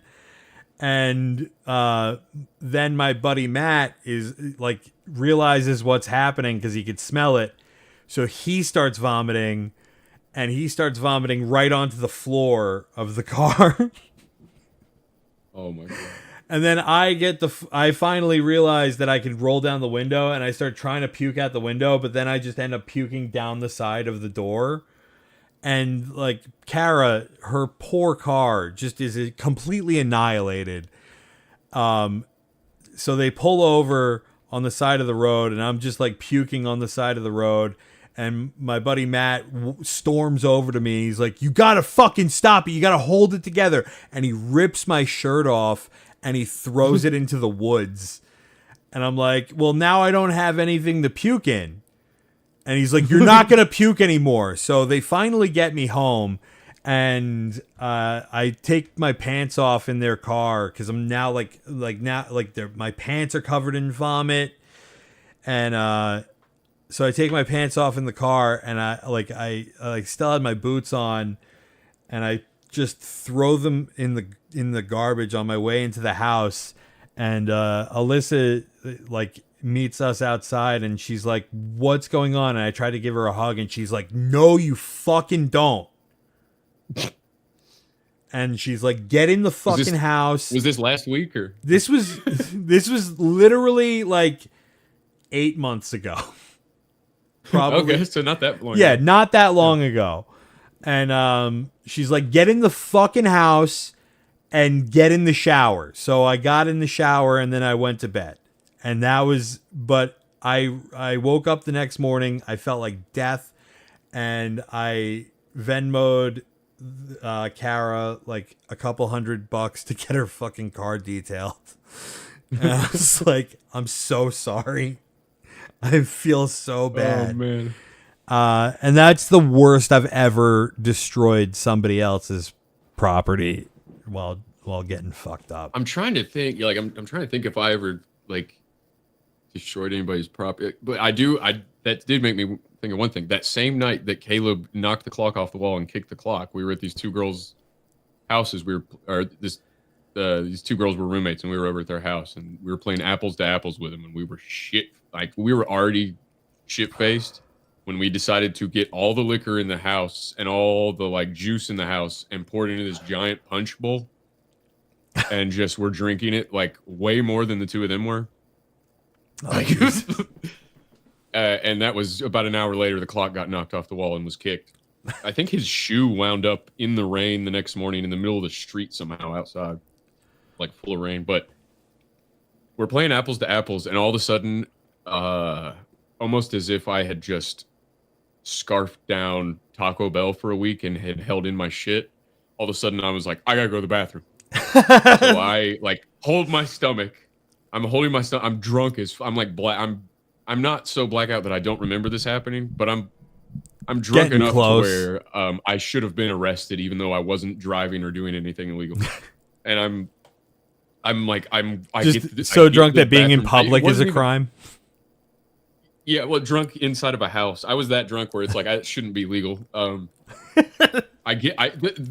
where the table where we were playing apples to apples to the bathroom door is tops 20 feet. Like 15, 20 feet. I couldn't make it. I open the door before I even step foot in the bathroom. I have filled my drawers with shit. Damn. Like soft served it up. Like just like 6 fucking pounds of hot shit. And I'm like I get my pants off. I sit on the toilet. And I'm like, the room is spinning. I get my pants off, and I'm like, I gotta fucking puke. So I try to like stick my head between my legs while I'm sitting on the toilet and puke into the toilet. Oh no, that and never all works. that happens is I fill my shit-filled pants and underwear with a bunch of puke. So now I have like a ton of puke and a ton of shit. I didn't bring a change of clothes to this house. This was a girl that I like really had a crush on at the time too. Oh, that I was over well, at. that's over. Yeah, what? We ended up dating after that. Really? How did you salvage that? I got to hear that story after this. I mean, we'd known each other a long time, so it's not like we'd known each other for years. It's not like the first time we ever met, or even we'd known. It's not like even it was that year that we met. Just like you got it was a mulligan, and she gave it to you. Yeah, I mean, like she. Yeah, I mean, I'm not gonna. We both had some moments, you know. She had nothing that bad, but so anyway, and now I'm sitting in this bathroom. The room is spinning. I have pants. My pants are full of just hot shit and nasty ass puke. It's like orangish pink from all this shit. And now I'm just kind of racking my brain, my drunk brain, as to how am I going to fix this. And so I just like I basically use like full rolls of toilet paper to try to scoop it all out and get it in the toilet. It's like I'm in this bathroom trying to clean this up for like at least 45 minutes until they come knocking on the door like, "Are you okay?" And I go, yeah, everything's fine. And then like I get this shit cleaned up as best I can, but then I eventually sober up enough to realize that like I'm gonna have to ask for some new clothes.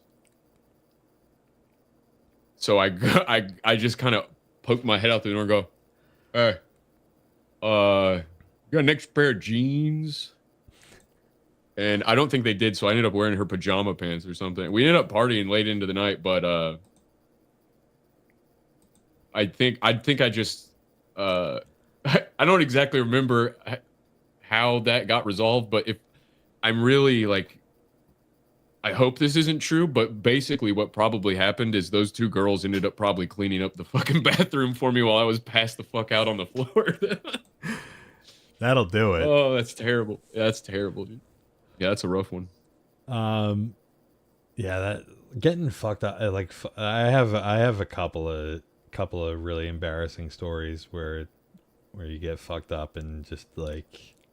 I haven't been drunk in quite some time now, and I, looking back on it, I'll have a couple now and then, but I don't miss getting drunk. Yeah, because of shit like. Yeah, I don't miss like just getting completely annihilated anymore.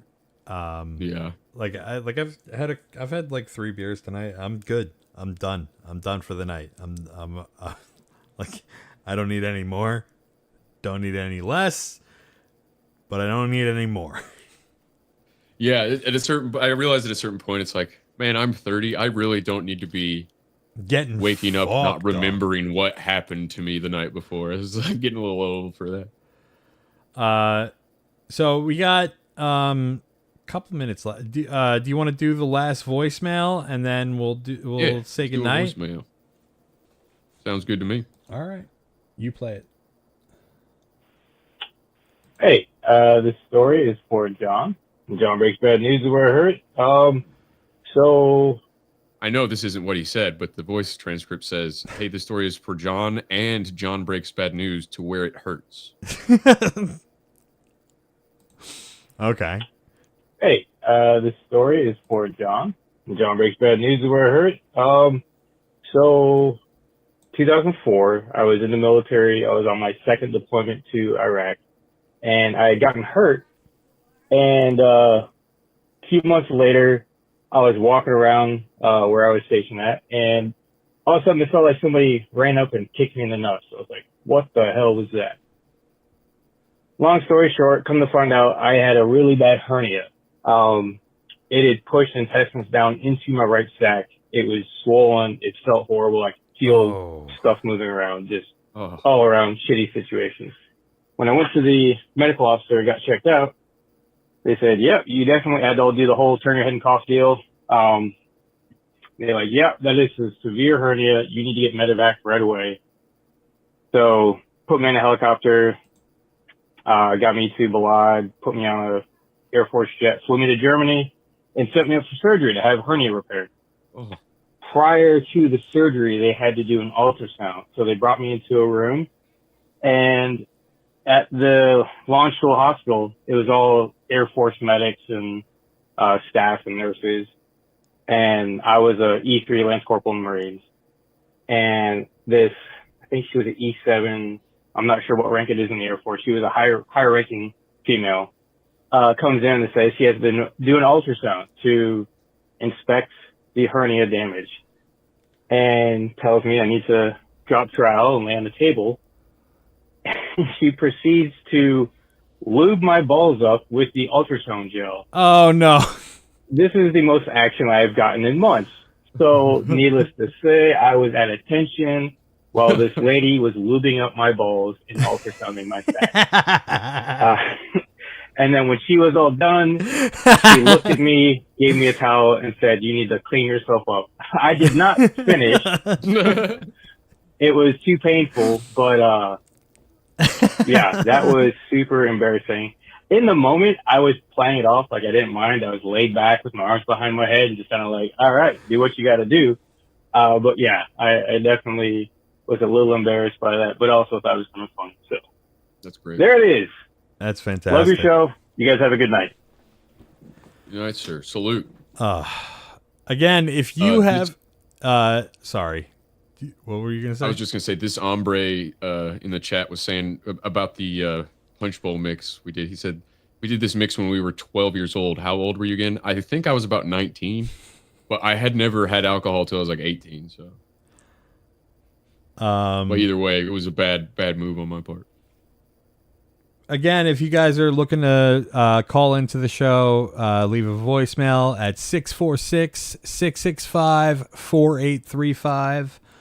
That's 646-665-4835. I'll put that in the chat as well. You want to rap with some poetry, as is tradition? Yeah, let me grab a book.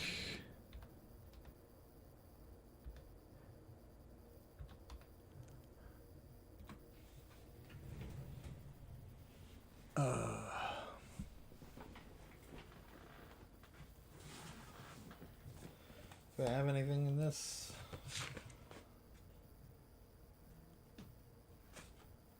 Dude, I'm excited to see this video game you're talking about that you're doing some voice work for. Oh, dude, yeah, like it honestly kind of like I saw some gameplay of this game, and it's like you play as like a little character, and like you just get swarmed by wave after wave of like little like monsters, and you like every couple of minutes you gain a level, and then there's like boss fights every couple of minutes, and I was a boss, and I was one of the characters that you can pick to play as.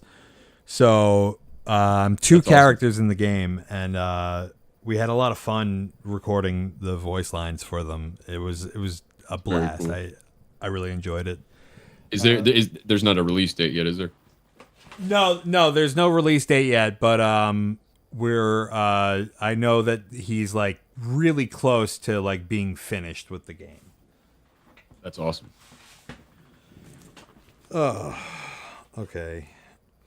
Oh, you know what? Maybe I'll show. Is there anything in here that's embarrassing? I can't show this. Never mind. It's my dad. I gotta ask him first.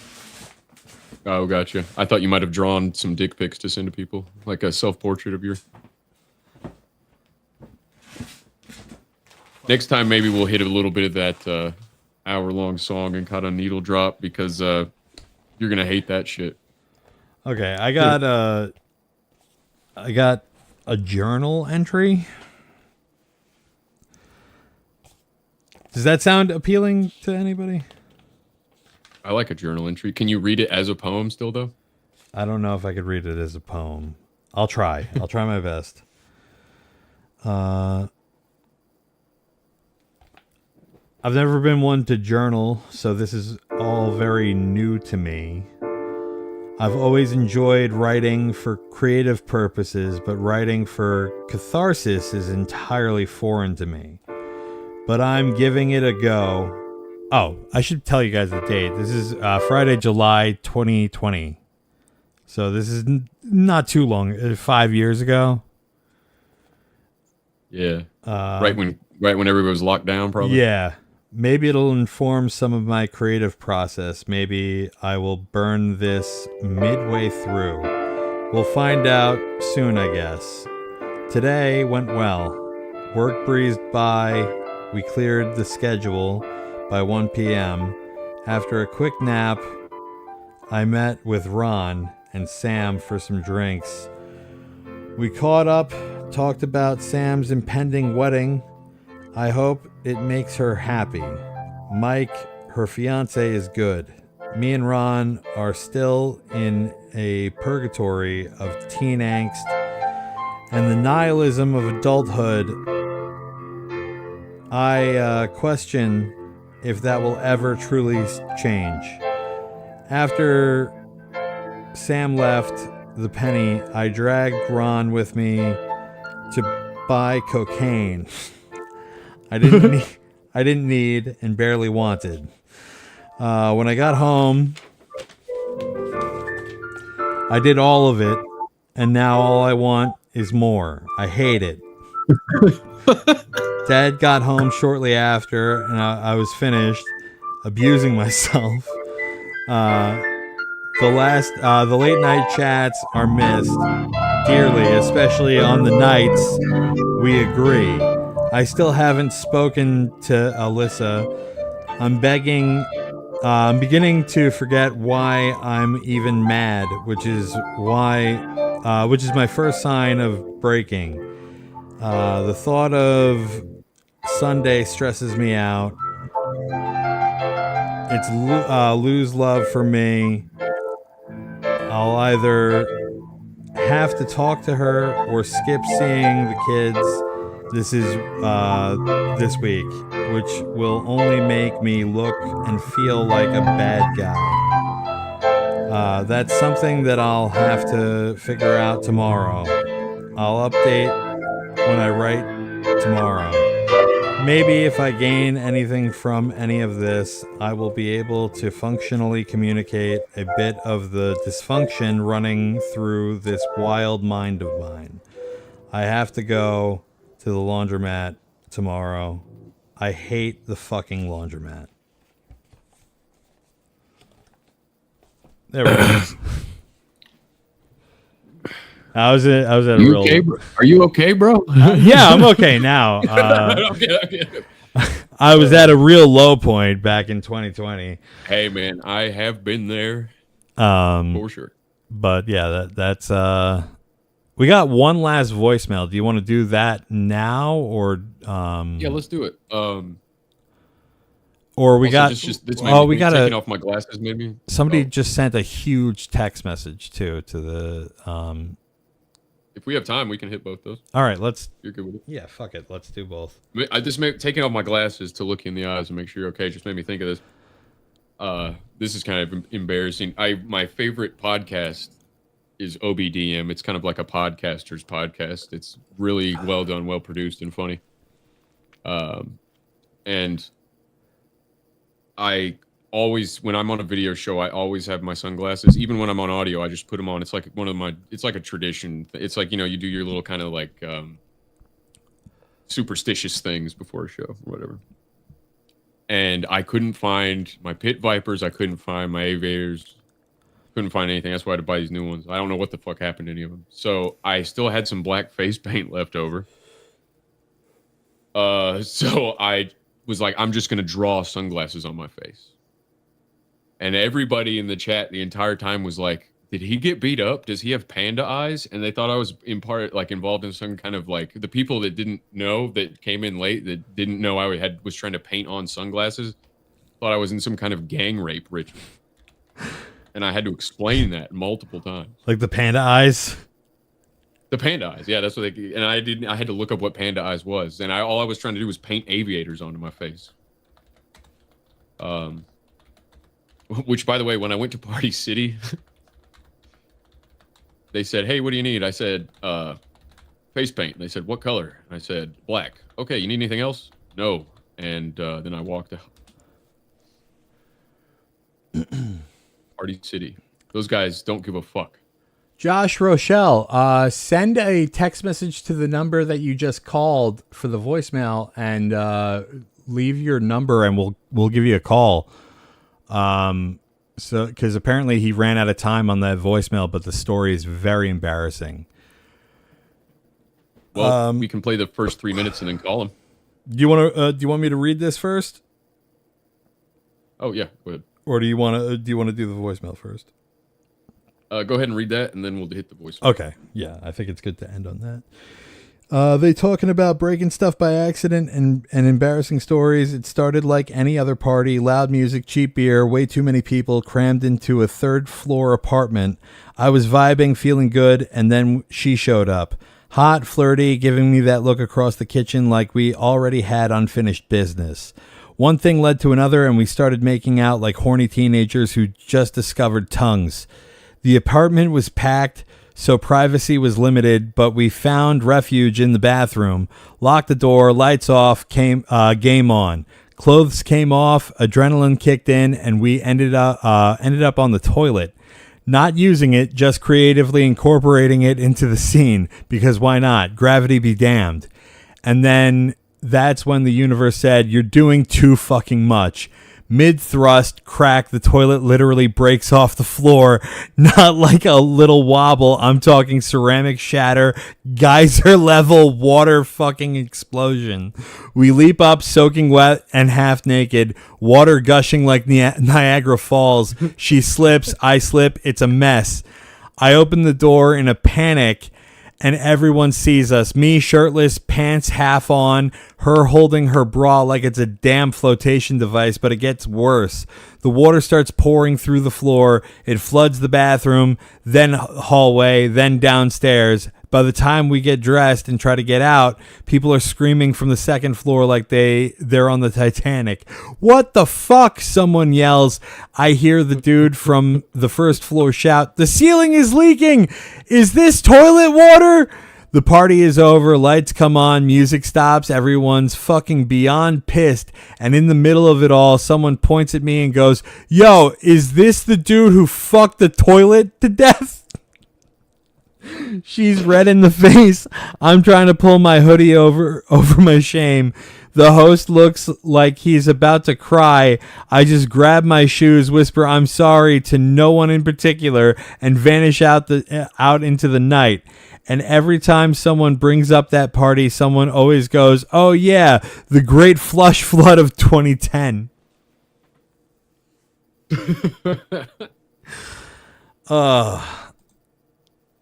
Oh man. We did have an email that just came into and another text. So I guess you probably for time you want to save those for next time, and we'll hit this voicemail. And the email is the text. Oh wait, gang. Oh, it's the same. No, Gangbanger dance party is the one I'm seeing. All right. Do you want to read the email and then we'll do the voicemail? Oh yeah, and the call. I mean, I can hang as long as you want. So, yeah, I'll read that real quick. Yeah. All right, here we go. So when I was in my early 20s, I used to get fucking wrecked, like fucking drunk off my ass, and just have a good time. I know you know what I mean. Can I get a hell yeah, brother? Hell yeah! Hell yeah, brother. I always hated it when people at a party were being wallflower or whatever you want to call it. Like, you're at a party, right? Why are you being a party pooper or some shit, you know? So anyway, my bros and I were party hopping and got invited to my buddy Eric's best friend's birthday party. My buddy's friend was a gangbanger, I guess. I didn't care though, even though I was a white dude. I was the token white guy of all my friends, an honorary Mexican they would call me. So I was at this gangbanger party, right? And the DJ was playing music and just looked depressed and no one was dancing and he was just standing there on the phone, right? Right. I added that last right. I was just kind of agreeing with all the rights. So I started dancing and told the DJ to do his thing. Well, this girl thought it was cool. He spelled cool with a K, which is cool. That's always cool when you do that. That's awesome. Well, this girl thought it was cool. That is awesome. Nice, man. Well, this girl thought it was cool what I was doing, I guess, and she started dancing with me. I had a girlfriend at the time, so I didn't care about some girl at a party and tried to move away from her. Well, dance away from her. Little did I know her gangbanger boyfriend was mugging the fuck out of me and standing behind me while I was dancing like a drunk-ass white boy. This lesbian girl I went there with grabbed me and pulled me off the dance floor, and I was pissed and told her I didn't want to stop dancing. Like I was keeping the party alive, right? Right. So my boy Eric was in the garage at the house we were partying with a bunch of gangbanger dudes, and I went in there to get him and tell him we needed to leave the house because my lesbian friend told me so. All these dudes in the garage, including my boy Eric, had their shoes off, right? The rights are killing me. My boy Eric was the kind of guy that swam with his shirt on. And I was like, that's a gay. Hang on, I'm trying to understand what this means. And I was like, that's a garage full of half-naked dudes. But they got quiet when I opened the door to the garage, and I didn't know why. I thought it was because I yelled at my friend that we had to leave, and I didn't know why. But when we got in the car to leave, more like when I was thrown in the car to leave, it says in parentheses, my boy Eric told me he didn't want to leave yet because they were all going to fuck this stupid ass up that was at the party.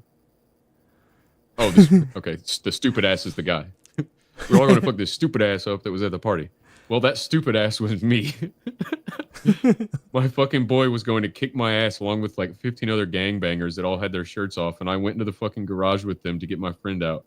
At that moment, I wasn't embarrassed, but looking back, LMAO, I kind of am. Like the whole house party wanted to fuck me up for being the life of the party. I guess I gave them something to do, right? The party was dead before I got there, and man, did I fucking liven that place up with dance. Hell yeah. Hell yeah, bro. Hell fucking yeah. Hey, they probably still talk about that to this day. You know? Yeah, well, probably not. But they probably maybe. Are like, we want to kill that guy still. Yeah, I did not read his name because I knew with the. Well, I mean, I won't read your name anyway unless you specifically asked me to in an email. But I knew when "gangbanger dance party" was the subject line that he might be still on the lam. All right, let's hit this voicemail. Yep. John breaks bad news. Man, have I got a story for you. If you want an embarrassing story, this is a good one. I don't consider myself much of a storyteller, but let me tell you something. Man, I was a kid skateboarding and decided to do a board slide on a little rail. I mean, it wasn't even 6 inches off the ground. I didn't know what I was doing. I was about 16. I popped up on the board. That board flipped out from underneath me. Sat right down on it, tailbone first. Cracked that joker. Well, let me tell you something. There was some good-looking women around. Well, ladies, girls, but there were some good-looking girls around. A couple of my buddies. I rolled right off that pipe, popped up, act like nothing happened. Ric Flair strutted out of there, and I was dying. I was really dying. So next thing you know, I'm on my way to the house because I had to walk it off. You know, I was 16, driving my car to the house because I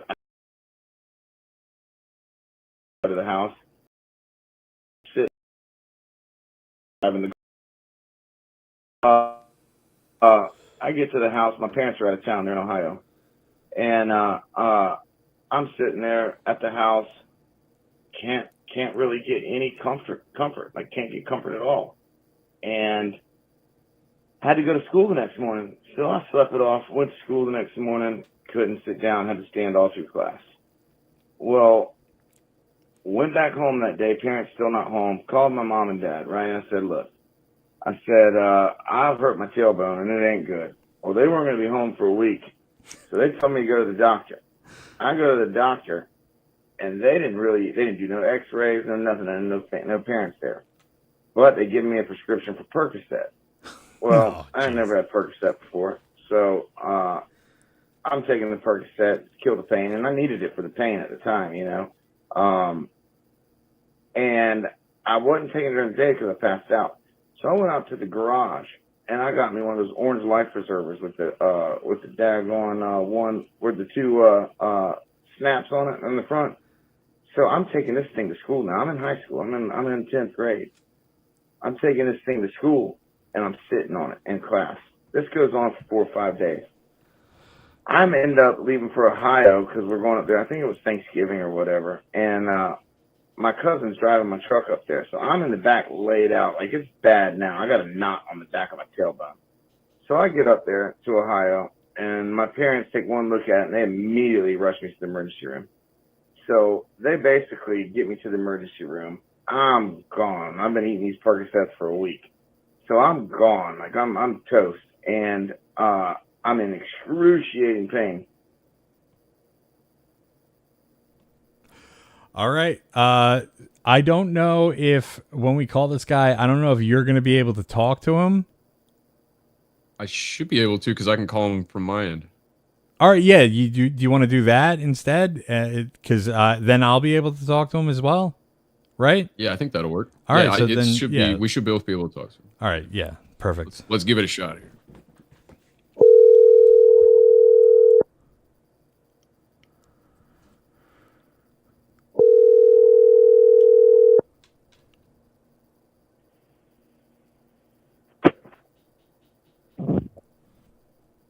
Hello? Hello? Hey, can you hear me? Yeah. Yes, sir. Your story ended with a cliffhanger there. Is this Mr. Rochelle? Well, yeah. Okay. So, yes, sir. Okay. Josh Rochelle. All right. So make sure, if I'm correct, I left off with me going into the doctor's office. Yeah. Oh man, let me tell you something. This woman was gorgeous. Now, I'd been seeing this old man before. I was worried I was going to run out of time, so I was trying to hurry it up. So I go into the doctor's office, and it was probably about 3 inches deep because it had taken so long for me to get to the doctor. So when they lanced it, it was 1 inch off my tailbone, like the lump, right? It was infected. So I'm good now. Been about a week. And man, let me tell you something, dude. I hadn't messed with it, and it was just ridiculously unattractive. It stunk so bad. I got one of the most beautiful women that I'd seen at 16 years old, and I'm bent over a table, and this woman's pulling this gauze out of my top of my ass crack. Oh my God. And she was about to repack it. It was so embarrassing. Oh, this went on for weeks, dude. Because they couldn't stitch it because it was too deep. Oh, so shit. this went on for weeks. I had to go see this girl every week for probably about a month and a half. Oh, she's just And, pulling gauze out of your ass? I realized, man, it was so bad, dude.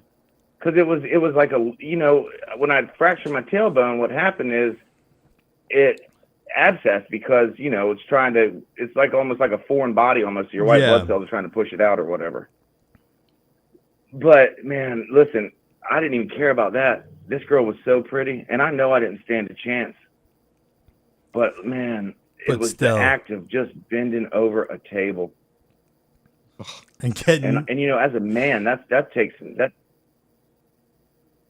What'd you say? No, I was gonna say bro. you bend over the table and like she's got a full view of your fucking butt cheeks and probably your asshole. Full view. Oh, and then she's taking a pair of tweezers and she's pulling the fucking gauze out of your ass. And you fucking like the girl. Right, oh, that's embarrassing. Yeah, that sucks. Well, no, I mean, she was a doctor. I was 16. I mean, I thought she was, I thought she was awesome. Like, look, I mean, this last person you want to do it. You want some crotchety old man doing it. Yeah, exactly. I mean? You want some fucking guy who's like sterile doing it. Yeah, when you want the hot doctor when you're going to give a sperm sample. Yeah. Exactly. You let her two finger your butthole and rub that walnut until you bust. Oh man, to this day it haunts me. I'm 40 years old, still haunts me. But listen, this is the worst part. So week 2, I go in there realizing that she's gonna be the one doing it. I took the bit to the butt cheeks. You know, I cleaned it up real nice, and she called me out on it, bro. You shaved your butt cheeks? You damn right.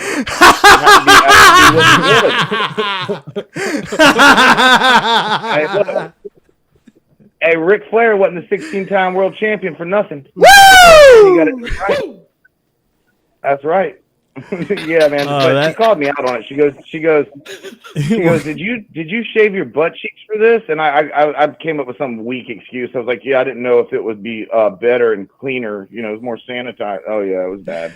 Oh man, I can't remember exactly what I said, but I came up with something weak as shit. You know what I mean? That's great. Josh. Yeah, but yeah. I appreciate y'all calling me though. Thank you so much for your story. Thanks for I really appreciate you guys. Everybody who's like sent something in tonight, I really appreciate it. And Josh, stop shaving your butt cheeks, bud. Well, I haven't ever since, you know what I mean? I just, tried to clean up the dinner plate a little bit. All right, fellas. You guys had a good show tonight. Thank you very much. All right. Thank you, bud. Bye. Bye-bye. Love you, bye. All right. What a show. What a show. What a show. We did a show. We did a fucking, you know what? For no guests, we fucking did it, dude. We did. We came back in a big way, I think. Oh, do you want to play? Do you want to play last week's episode first? Oh yeah. This is the last month, the last episode that we did. This is a kind of embarrassing video. We might even, well, I don't know. We got to figure out how exactly this is going to get posted. We might just post this video itself as episode 5. I think we should just post that video as itself as episode 5.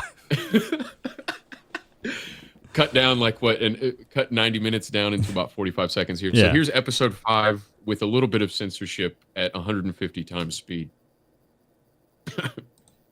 And we're trying to get back to the first Thursday of the month routine.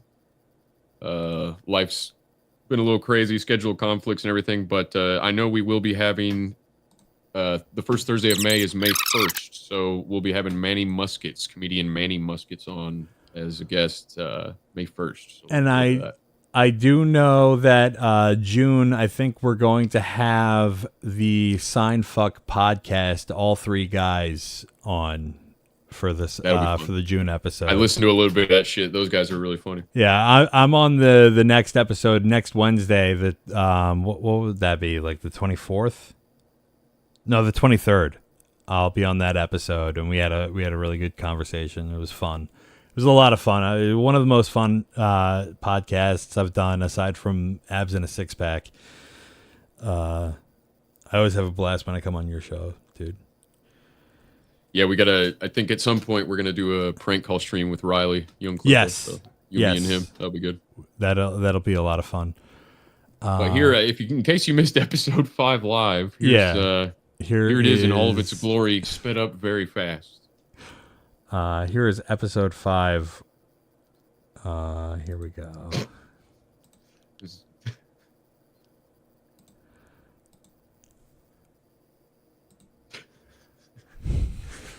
Hell yeah.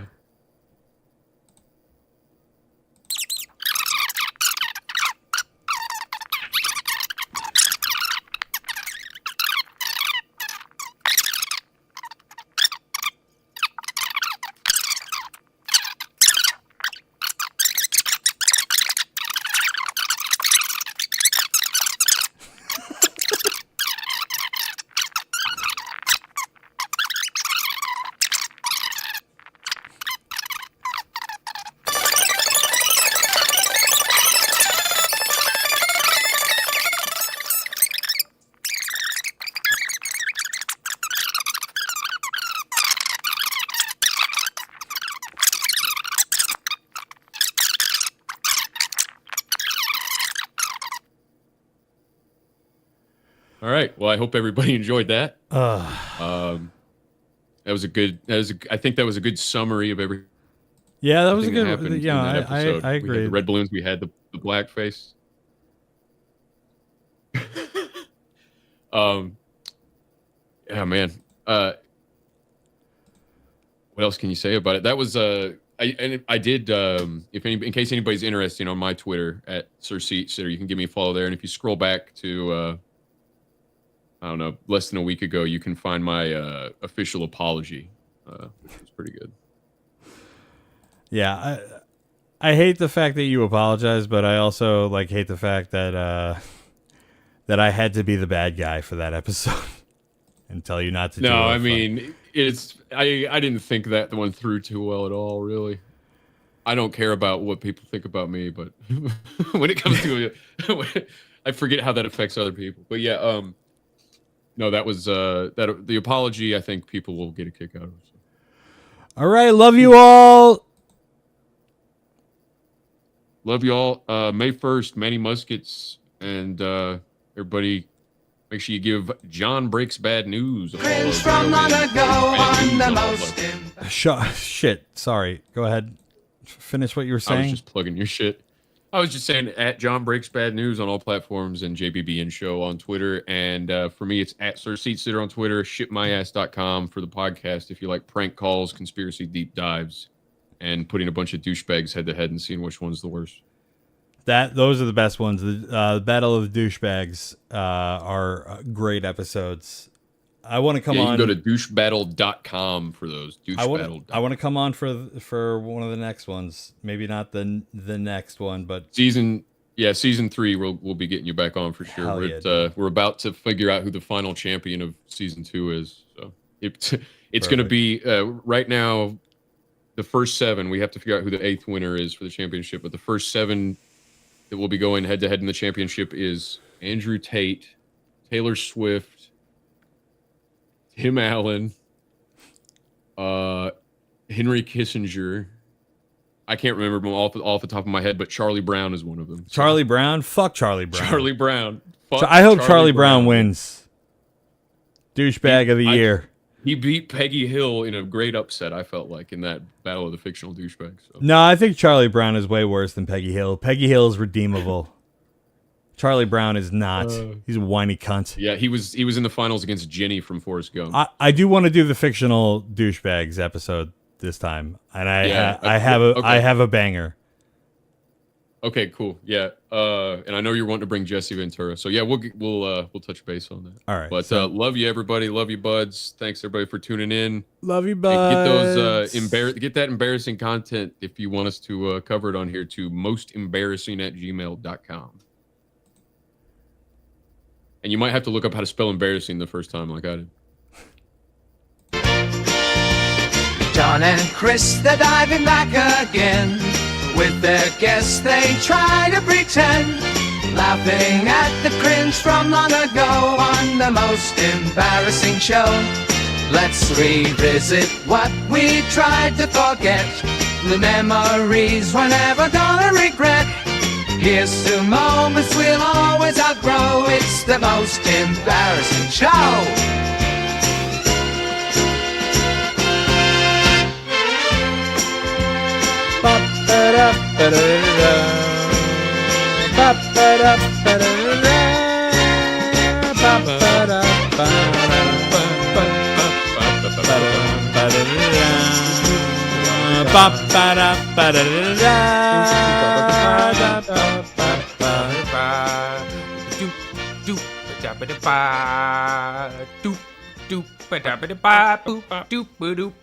The most embarrassing show.